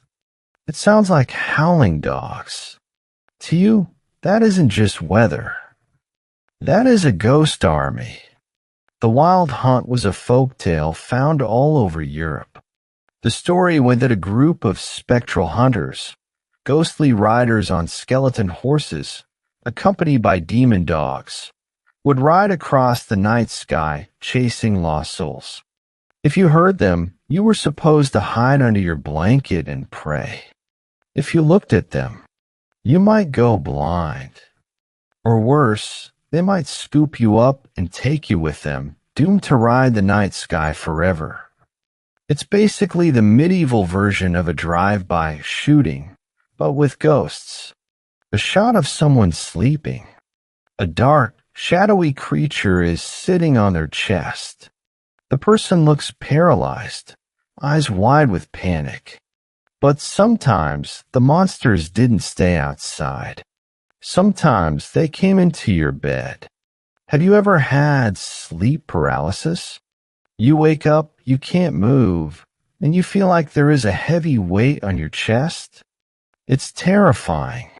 Today, we know it's just a brain glitch. Your body is still asleep while your mind is awake. But in 1350, that was a demon. They called them the incubus, male, and the succubus, female. These were demons that would sneak into your bed, sit on your chest to crush the breath out of you, and try to, corrupt you.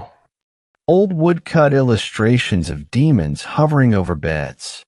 They look like little gargoyles. If you woke up with a bruise, or if you had a weird dream, or if you just felt exhausted in the morning, you blamed the incubus. This was a convenient explanation for a lot of things. Unexplained pregnancy? The incubus did it. Weird dreams? The succubus sent them. It turned the biology of sleep, the tossing, turning, and nightmares into a literal battle for your soul. A dark clearing in the woods. A fire burning, maybe green or blue. Shadows dancing around it. It looked eerie. And then there were the witches. Now, we aren't talking about the Halloween costume, witch with a pointy hat. We are talking about the neighbor down the street who looks at you funny. Medieval people believed that at night, witches would sneak out of their beds, sometimes leaving a magical wooden log in their place to fool their husbands, and fly off to meet the devil. They believed these witches could curse your cow so it stopped giving milk. They could make your bread not rise. They could give you a toothache. A shot of a black cat or a toad sitting on a fence post, staring at the camera. The night was when these curses were cast. If you heard a cat fighting in the alley, was it a cat? Or was it a witch's familiar, a demon in animal form, spying on you? This paranoia was constant. It turned the village into a surveillance state. If your neighbor was walking around at night, were they just going to the bathroom? Or were they going to a coven meeting? You couldn't be sure. A close-up of a hand clutching a small object. It's a piece of parchment with scribbles on it, folded into a leather pouch. So, how do you fight back against an army of ghosts, demons, and witches? You use your own magic. Or, as they would call it, faith. Before bed, the medieval peasant engaged in a serious routine of spiritual self-defense. It was like locking the doors, but for your soul. First, the prayers. You didn't just mumble a God bless us. You recited specific incantations. The Pater Noster, our Father, was the standard shield. You would cross yourself, forehead, chest, shoulders, sealing your body against evil. A shot of an iron horseshoe nailed above the door. Then a sprig of dried rowan or garlic hanging over the bed. Then you used hardware. Iron was considered to be anti-magic. Fairies and demons hated iron. So you might hang an old horseshoe over the door. Not for luck, but as a demon repellent force field. You might hang herbs like rowan, St. John's wort, or garlic around the bed. You might wear an amulet, relic. This could be a tiny piece of bone from a saint, or a chicken bone someone told you was a saint, or a piece of paper with a holy word written on it. You placed these items around the room like landmines for evil spirits. A shot of a bowl of water or milk left on the doorstep. And weirdly enough, sometimes you tried to bribe them. In some villages, despite what the priest said, people still left out a bowl of milk or a bit of bread for the house spirits or the fairies. It was a peace offering. Here is a snack. Please don't kidnap my baby tonight. It was a mix of Christianity and old pagan habits, all mashed together in a desperate attempt to feel safe. A person tossing and turning in the bed, sweat on their forehead. We see quick flashes of weird dream imagery, a wolf with human eyes, falling from a tower of fire. But no matter how many amulets you wore, you couldn't stop the dreams. Medieval people took dreams very seriously. They didn't think dreams were just your brain sorting out data. They thought dreams were messages. If you dream of a fire, it might mean someone was going to die. If you dreamt of losing a tooth, it meant you were going to lose money. They had dream books, manuals that told you what symbols meant. Though since most peasants couldn't read, they relied on the local wise woman to interpret them. A person waking up from a nightmare, gasping. They immediately make the sign of the cross. A nightmare wasn't just scary, it was a bad omen. Hung over you all day. If you had a bad dream about the harvest, you might actually be too scared to go to work the next morning because you thought it was a warning from God. The night was a time of communication. Angels, demons, saints, and dead ancestors were all trying to slide into your DMs while you slept. The mist outside is clearing slightly. The moon comes out from behind a cloud. The scary shapes of the trees just look like trees again. It's easy for us to laugh at this. We know that the noise in the attic is just the pipes settling.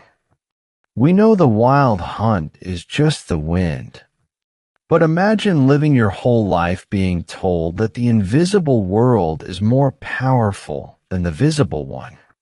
Imagine believing that if you forgot to say your prayers, a demon could legally squat on your chest.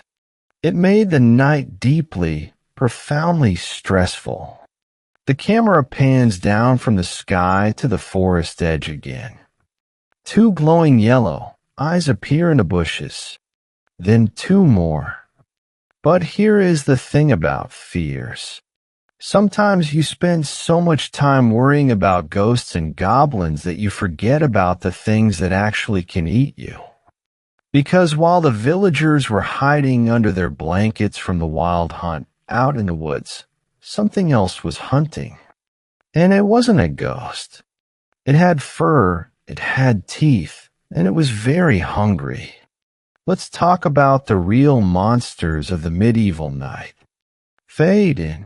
We are at the very edge of the village, where the tilled fields meet the dense, dark wall of the forest. The camera is low to the ground. In the distance, just inside the tree line, two small yellow points of light appear. Then two more. Then two more. They blink. Okay, so the ghosts are scary. The demons are stressful. But here's the thing about supernatural monsters.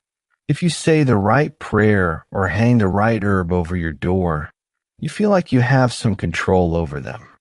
But there is something out there in the dark that doesn't care about your prayers. It doesn't care about your holy water. And it definitely doesn't care about your horseshoe. It only cares about one thing, Meat. We need to talk about the wolf. A medieval illustration of a wolf. It looks jagged, mean, and huge.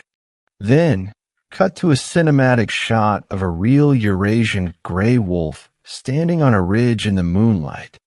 It looks majestic but terrifying. In the modern world, we love wolves. We put them on t-shirts. We think they are noble spirits of the wilderness. We worry about conserving them. But in the Middle Ages, the wolf was public enemy number one. You have to understand, the map of Europe looked very different back then. It wasn't covered in highways and cities. It was covered in deep, dark, ancient forests. And those forests were absolutely teeming with wolves. They weren't shy, elusive creatures that ran away when they saw a human. They were bold. They were hungry. And in winter, when the deer were scarce, they came looking for easier food. A shot of a sheep pen, fold, made of hurdles, woven fences, out in a field. The sheep are huddled in a panic, bleating softly. A shadow moves around the perimeter. This is where the fairy tale of the big bad wolf comes from. It wasn't just a cute story to tell kids. It was a survival warning. Wolves were a disaster for a village. If a pack got into a sheep pen, they wouldn't just kill one sheep to eat. They would go into a surplus killing frenzy. They could wipe out your entire flock in 10 minutes. For a medieval peasant, losing your sheep didn't just mean losing money. It meant you had no wool for clothes. It meant you had no milk. It meant you might starve. So the wolf was a financial wrecking ball with teeth. Cut to a lonely figure sitting out in the field, wrapped in a heavy cloak, leaning against a wooden fence. A small fire burns in front of him. A large, shaggy dog sits alert beside him. Enter the shepherd. While the rest of the village is locked up tight in their houses, the shepherd is out here, outside the walls, outside the safety zone. His job description is basically sit in the dark and fight nature. During the lambing season, or in summer when the flocks were out at pasture, the shepherd didn't come home at night. He slept with the sheep. A shot of a shepherd hut, a tiny wooden box on wheels. It looks cramped and cold. Sometimes he had a little portable hut, basically a wooden box on wheels to crawl into. But often he just slept on the ground, wrapped in his cloak with one eye open. He carried a staff for walking and a sling. Yes, like David and Goliath. A shepherd could sling a rock with terrifying accuracy to scare off a predator. But his best weapon was his coworker. Close up of the dog. This isn't a golden retriever. This is a mastiff or a localized wolfhound type. It has a spiked iron collar around its neck. The sheepdog. We aren't talking about a cute border collie that herds sheep with its eyes. We are talking about livestock guardian dogs. Big, heavy, aggressive dogs bred to fight wolves. These dogs often wore iron collars with long spikes sticking out. Why? Because a wolf kills a dog by going for the throat. The spikes prevented the wolf from biting the neck. This was the nightly reality. The shepherd and his dog, sitting by a dying fire, listening to the howls getting closer, knowing they were the only thing standing between the pack and the flock. A fox sneaking around the back of a peasant's cottage. It finds a small hole in the chicken coop. It squeezes through. But wolves were the heavy metal predators. They were the loud, dramatic threat. There were other monsters that were much quieter and much more annoying. The fox. If the wolf was a tank, the fox was a ninja. A fox wouldn't attack a sheep. It wanted your chickens. And since chickens were often kept right next to the house or even inside, the fox was bringing the war right to your doorstep.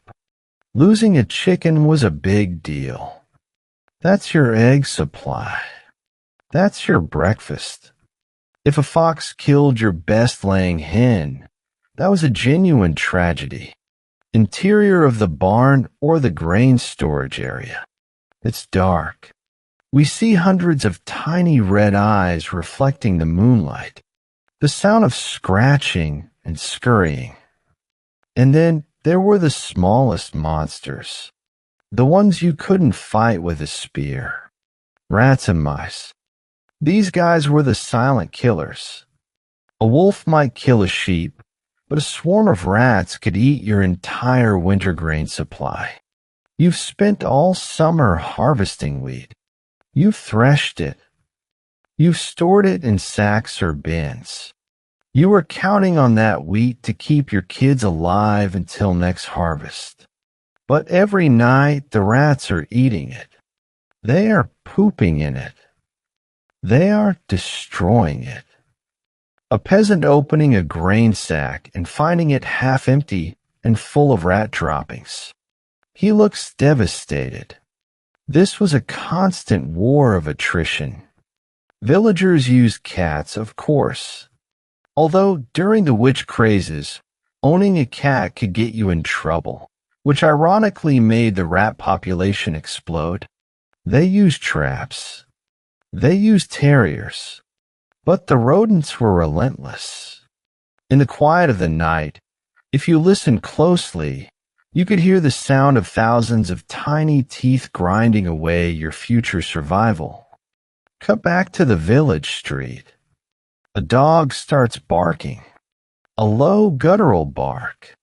Then another dog joins in. Then another. It becomes a chorus. So, how did the village know when the predators were close? They had a biological alarm system. Every village was full of dogs. These weren't pets that slept on the bed, usually. These were working animals, scavengers and guards. They roamed the streets or were tied up in yards. And they knew the difference between a human footstep and a predator's paw. The POV of a wolf approaching the village edge. The barking becomes deafening. Lights start to flicker on in the cottages. When a wolf pack got too close, the village dogs would lose their minds. This sound, the barking chain, was terrifying to wake up to. It started with one dog on the edge of town, and then rippled inward until every dog in the village was screaming. Lying in your bed, hearing that sound, you knew something was out there. Was it a wolf? Was it a bear? Was it a thief? You didn't know. You just lay there, heart pounding, clutching your blanket, hoping the walls of your house were thick enough.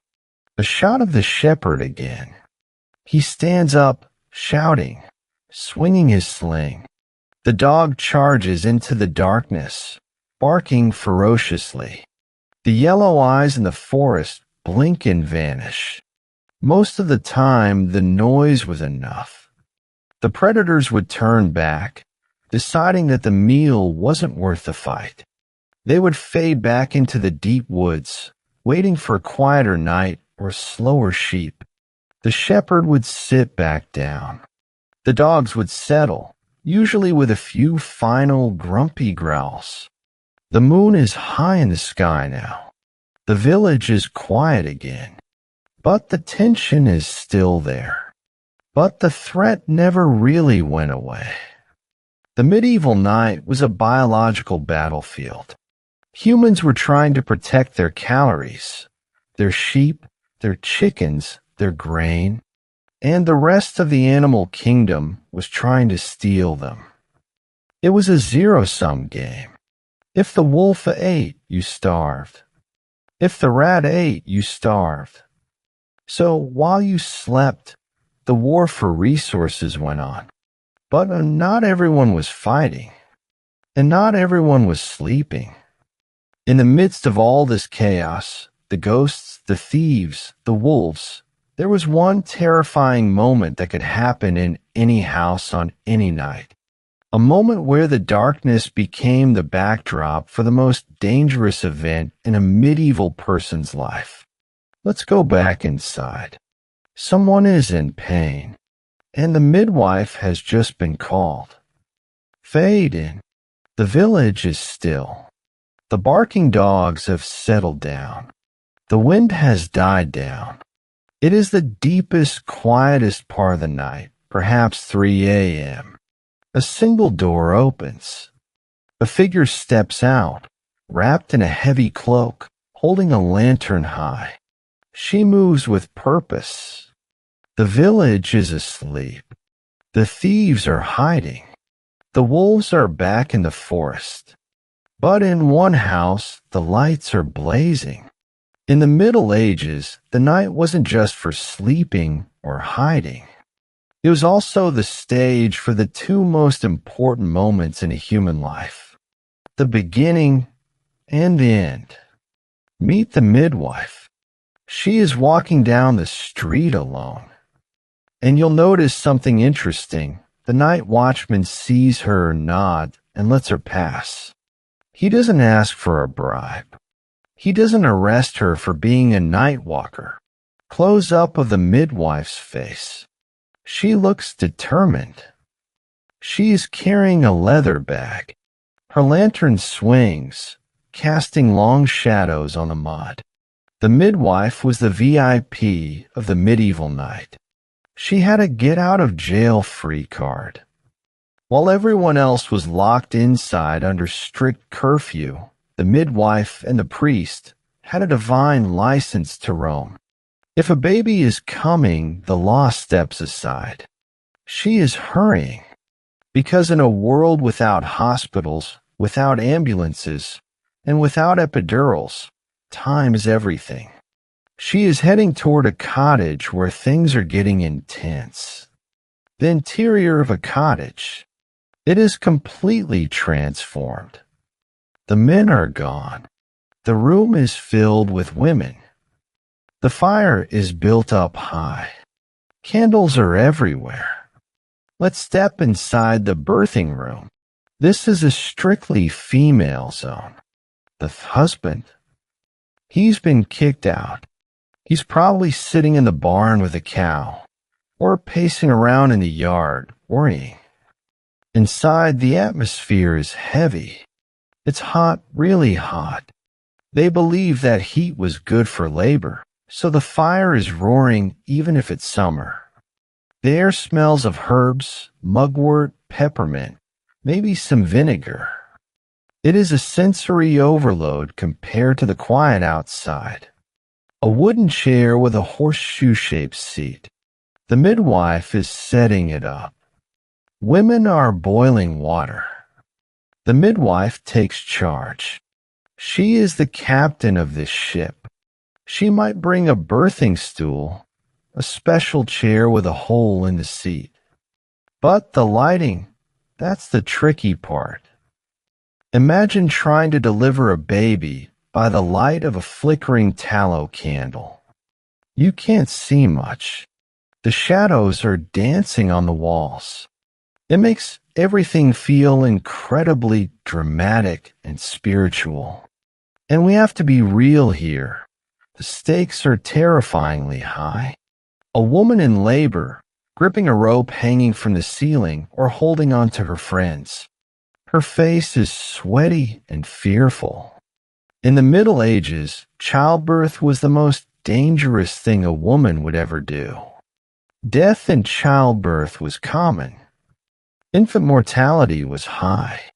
So the night becomes a battleground. The darkness outside feels like a threat. The women inside are forming a protective circle of light and noise to guide the new soul into the world safely. They might be chanting prayers. They might be untying every knot in the house, opening cupboards, untying belts, unbraiding hair, because of an old superstition that said knots would stop the baby from coming out. The baby is born.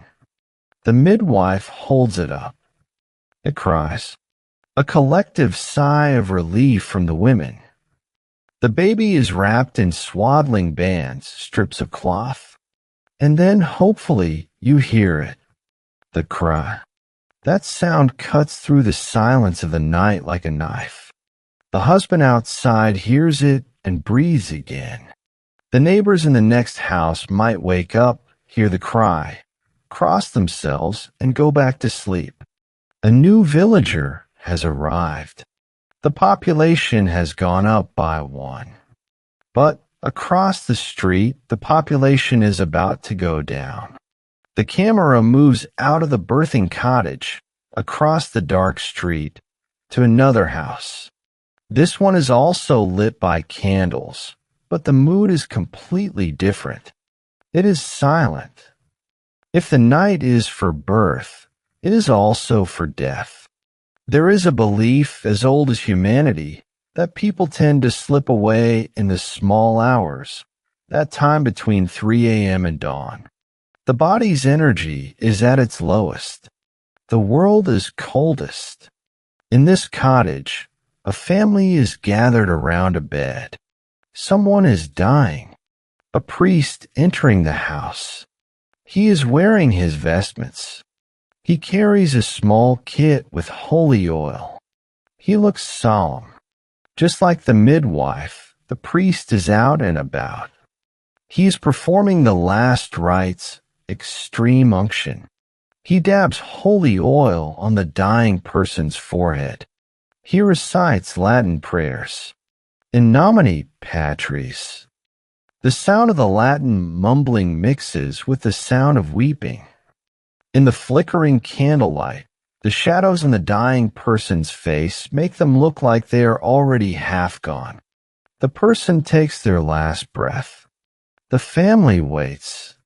Then someone gently closes their eyes. They open the window. When the moment comes, there is a ritual.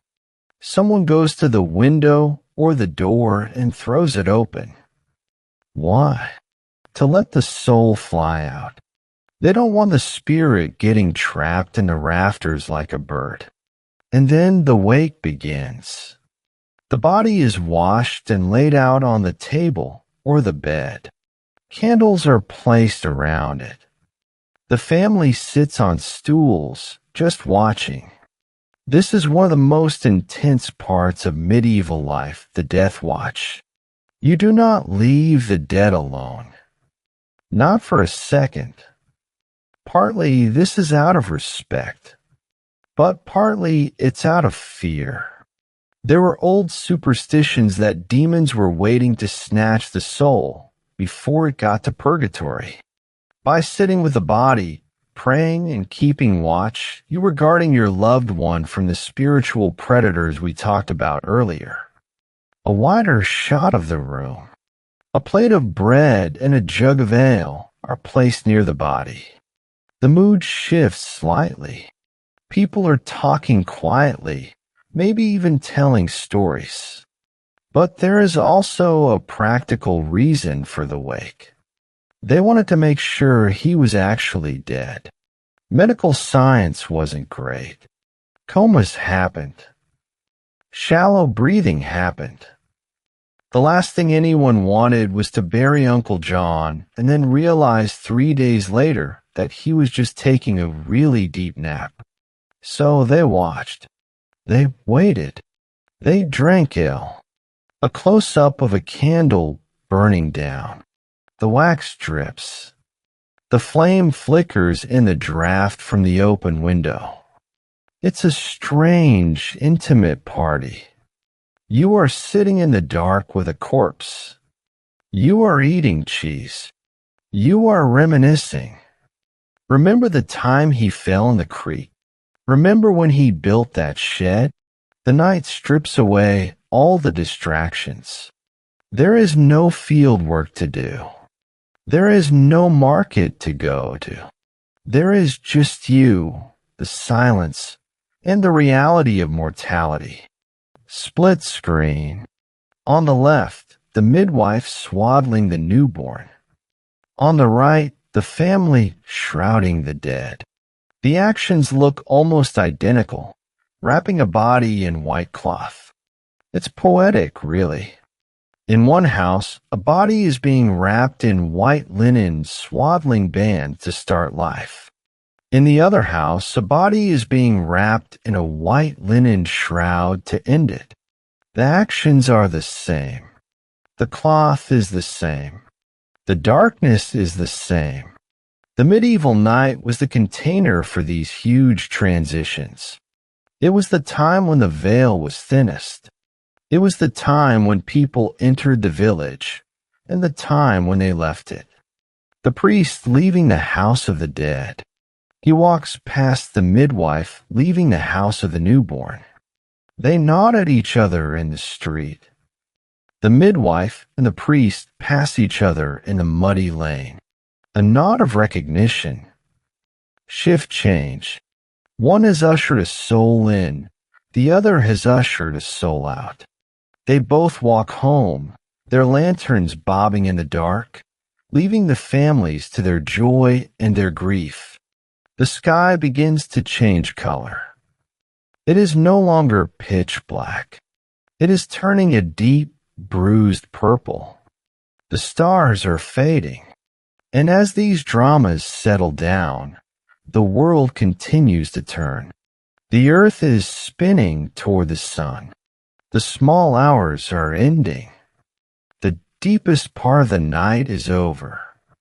And in a building nearby, a building made of stone that dominates the landscape, someone else is waking up. They have been asleep for a few hours, but their alarm clock is about to go off. And trust me, their alarm clock is much louder than yours. Let's go to the monastery. Fade in. We leave the village cottages behind. The camera flies up over the tree line and approaches a large stone complex on a hill or in a valley nearby. It looks solid, permanent, and imposing. This is the monastery. While the villagers are dealing with birth, death, thieves, and fleas, there is another world just down the road. A world that runs on a completely different operating system. If the village is a place of chaos, mud, and survival, the monastery is a machine. It is a spiritual factory designed to do one thing, pray. And unlike the peasants, who are ruled by the sun, the monks are ruled by the clock, or rather the bell. Interior of a monk's cell, dormitory. It is Spartan. Stone walls, a hard cot, maybe a crucifix on the wall. A bell begins to ring loudly. A monk sits up instantly. No groaning. No hitting snooze. It is roughly 2 a.m. This is the middle of the night. The villagers are deep in their second sleep. The wolves are prowling.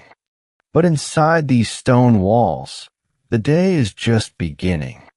This is the service of matins. The monks call this the night office. And no, that doesn't mean they are filing paperwork. It means they have a job to do. You see, being a monk wasn't just about wearing a robe and looking holy. It was a career. Their job was to save the souls of the world by praying 24/7. And 24/7 literally meant all night. A line of monks walking silently down a stone corridor, cloisters. They are holding candles. Their hoods are up. The only sound is the shuffling of sandals on stone. Imagine waking up at 2 a.m. every single night of your life. Not because you have to pee, or because you heard a noise, but because you have to go sing for an hour. They march into the church. It is freezing cold. Stone absorbs the cold, so the church is basically a giant refrigerator. The monks are shivering under their wool habits. The church is dark, lit only by a few candles near the altar. It's spooky, but in a holy way. The monks taking their places in the choir stalls, wooden seats. They stand up. They open heavy books. They begin to chant. The sound is low, rhythmic, and hypnotic. Then the chanting begins. Domini, labia mea aperis. Lord, open my lips. This isn't like a modern church service where there's a band and a coffee bar. This is Gregorian chant. It's monotone. It's deep. It vibrates in your chest. For the monks, this was a battle. They believed that while the world slept, the demons were most active. So their chanting was like spiritual artillery fire. They were keeping the darkness at bay with their voices. But it was also really boring. Close-up of a young monk. His eyes are drooping. He is fighting to stay awake. Another older monk, the circuitor, walks by with a lantern, checking on them. He nudges the sleeping monk. Staying awake during a 2 a.m. chant is hard. The sheer monotony of it is a sedative. In fact, monasteries had a designated guy, sometimes called the circuitor, whose whole job was to walk around during the service with a lantern and catch monks who were falling asleep. If you got caught snoozing during matins, you were in trouble. You might have to do penance, like fasting or kneeling on the cold floor for hours. So the fear of the circuitor kept your eyes open, even when your brain was shutting down. A diagram or shot of an early mechanical clock or a water clock. Gears turning, weights dropping. But here is the cool part. How did they know it was 2 a.m.? The peasants use the sun. But the sun doesn't work at night. The monks were the keepers of time. They were the tech nerds of the Middle Ages. They had water clocks, clepsydras, that dripped water at a steady rate to measure the hours. Later, they invented the first mechanical clocks. Why? Because God is punctual. You can't be late for matins. A shot of the bell tower. A monk pulling the rope. The massive bronze bell swings. The sound waves ripple out over the countryside. And because they had the time, they shared it. The sound of the monastery bell was the heartbeat of the entire region. Dong, dong. That sound traveled for miles. It drifted over the forest, over the fields, and into the village. Cut back to the village cottage. The sick person lying in bed awake. They hear the distant bell. They look out the window. For the insomniac villager, the person sick with a fever, the mother nursing a baby, the shepherd shivering in the field, that bell was a lifeline. It told them they weren't alone. It told them, the monks are awake. The monks are praying for us. The night is passing. It broke the endless, terrifying silence of the dark. It gave structure to the void. It was a reminder that civilization still existed, even in the pitch black. The monks finishing matins. They file out, but they don't go back to bed for long. The sky is just starting to turn a tiny bit gray. After matins, they might catch a quick nap. But then, just before dawn, they are up again for lauds, the morning praise. This is the service that welcomes the sunrise. The contrast between a monastery and the village is intense. The village is organic. It sleeps in puppy piles. It smells of animals. It's chaotic. It's ruled by biology, birth, death, hunger, cold. The monastery is rigid. It sleeps in single cells. It smells of incense and beeswax. It's orderly. It's ruled by the intellect and the spirit. Split screen. Left side, the village, muddy and dark. Right side, the monastery chapel, glowing with golden candlelight and geometry. The monks are like the night shift for humanity's soul. While the peasants are recovering their physical strength to farm the land, The monks are using their spiritual strength to keep the universe from falling apart. And as the monks finish their prayers at Lauds, something happens outside the stained glass windows. A shot of the stained glass window. The light coming through it changes from black to a deep, vibrant blue. The light changes. The true dark is breaking. The deep, velvety blackness that has covered the world for the last 10 hours is starting to dissolve.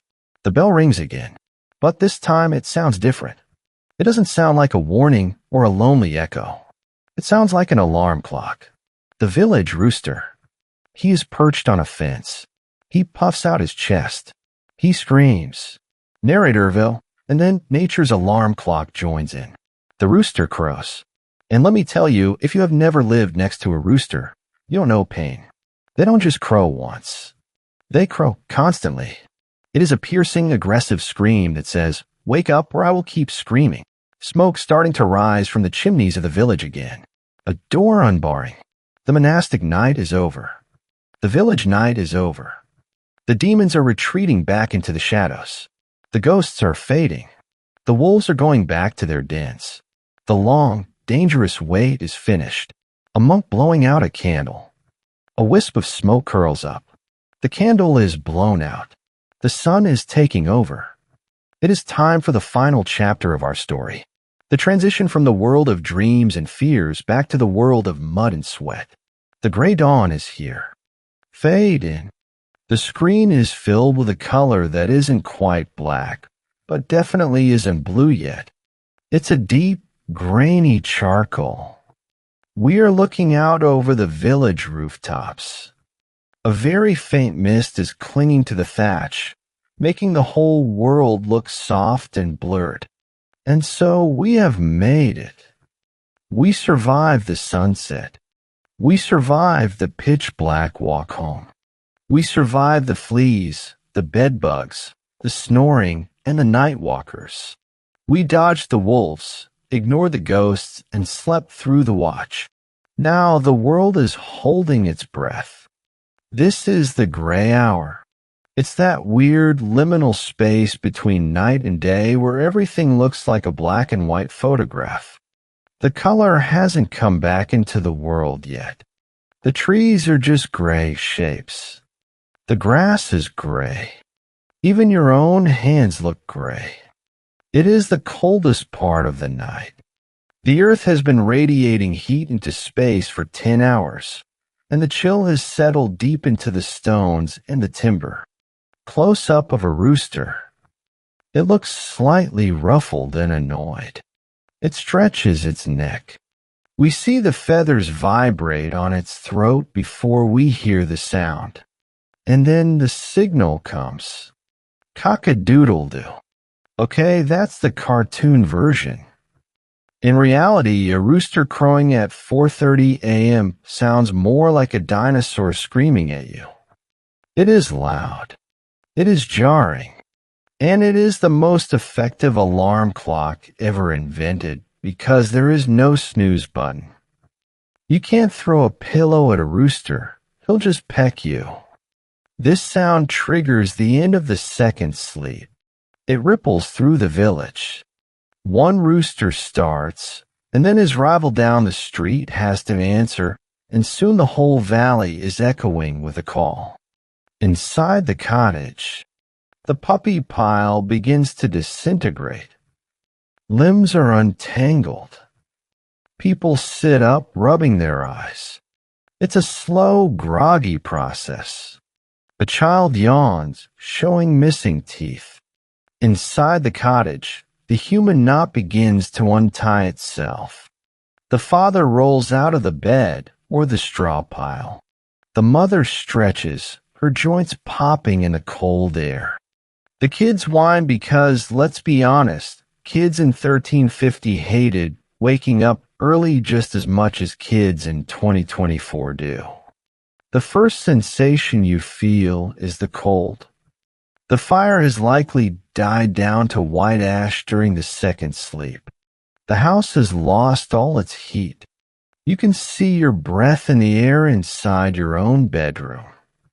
The mother or father kneeling by the hearth. They are blowing gently on the gray ashes. The tiny orange spark glows deep inside. They feed it a piece of dried moss or straw. So the first mission of the day is the rekindling. This is a delicate operation. If the fire is totally out, you have to get the flint and steel, which is a pain. You have to strike sparks into tinder, hoping it catches. But if you're lucky, and if you banked the fire correctly last night, there is a seed of fire left deep in the ash. You feed it. You nurture it. You blow on it until your face turns red and you get a head rush. And suddenly, whoosh, a little yellow flame pops up. The shadows in the room jump back. The warmth starts to spread. The heart of the house is beating again. A shot of someone grabbing a chunk of leftover bread in a jug. They take a bite and a swig. It's unglamorous. Crumbs fall onto the tunic. Now it's time to break the fast. Breakfast in the Middle Ages isn't an event. It's a refueling stop.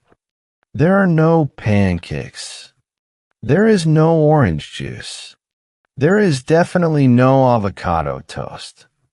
You grab a chunk of yesterday's bread, which is now even harder than it was last night, and maybe a bit of cold pottage or cheese.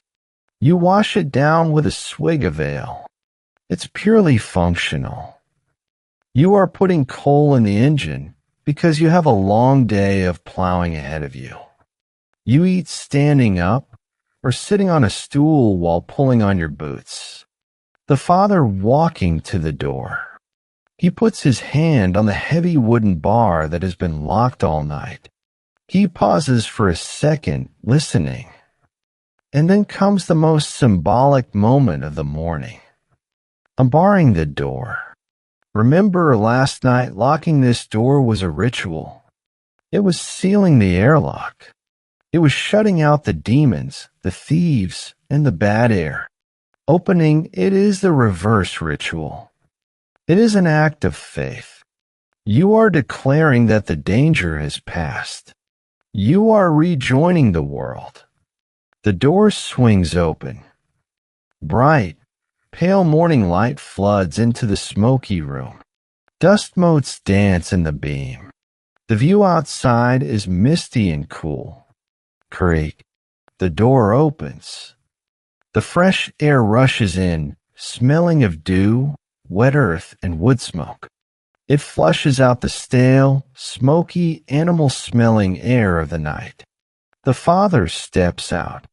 He looks at the sky. He checks the weather. Is it raining? Is it clear? This isn't small talk. This determines if his family eats next winter. A wide shot of the village street. Doors are opening everywhere. People are stepping out, looking sleepy but ready. Cows are being let out of houses, their hooves clattering on stone or splashing in mud. All down the street, the village is waking up. The night watchman is finally going home to sleep, probably nursing a headache from that cheap wine he was bribed with. The thief is counting his stolen coins in a hiding spot, feeling smug. The wolves have retreated deep into the forest to digest their meal. The cows are let out of the living rooms, mooing and stomping. The chickens are let out of the coops, rushing into the yard to peck at bugs. The machine of the village is starting up again. A montage of peasants walking back out to the fields. They are carrying the same tools they carried yesterday. They are walking the same path. And so the cycle repeats. They pick up their size. They harness the oxen. They walk back out to the fields that they left 12 hours ago. The golden hour returns, but this time it's the pale, watery gold of sunrise, not the deep burnt orange of sunset. The birds are singing, not to warn of predators, but to mark the territory of the day. The camera slowly zooms out, rising higher and higher above the village. We see the smoke rising from the chimneys, blending with the morning mist. The village looks tiny against the vast landscape. As we look down on this little medieval village, it's easy for us to feel sorry for them. They had no electricity, no central heating, no privacy. They were afraid of the dark in a way we can't even understand. They lived in a world where a broken leg meant death and a bad dream meant a curse. But as we leave them to their day, we have to admit they also had something we don't. A shot of the family sitting by the fire from Chapter 4, smiling and talking. Then a shot of the shepherd looking at the stars. Then a shot of the puppy pile sleeping soundly. They had a connection to the night. We have conquered the darkness. We have banished it with LEDs, streetlights, and screens. We can be awake whenever we want. We can see everything. But in doing that, we've lost the rhythm. They knew the night. They respected it. They knew that when the sun went down, the world changed rules. They knew the stars because they were the only map they had. They knew the silence because it was the only time they could hear themselves think. The narrator's final POV shot, looking up at a clear dawn sky. The single star is still visible, fading away as the blue gets brighter. They were forced to huddle together for warmth, which created a closeness, a literal physical bond that we have replaced with separate rooms and separate devices. Their fear of the dark brought them together. It made the firelight sweeter. It made the sunrise more of a relief. They lived in a high-contrast world. The dark was darker, but that meant the light was brighter. Final shot. The sun crests the hill. The screen floods with warm yellow light. The shadows vanish. The text appears, the velvet curtain. So tonight when you go to bed, maybe try something. Turn off the TV. Put down the phone. Turn off the nightlight. Let the room get truly dark. Listen to the wind. Listen to the house settle. And for just a second, try to see the night through their eyes. You might find it terrifying, but you might also find it beautiful. Good night, and watch out for the bedbugs.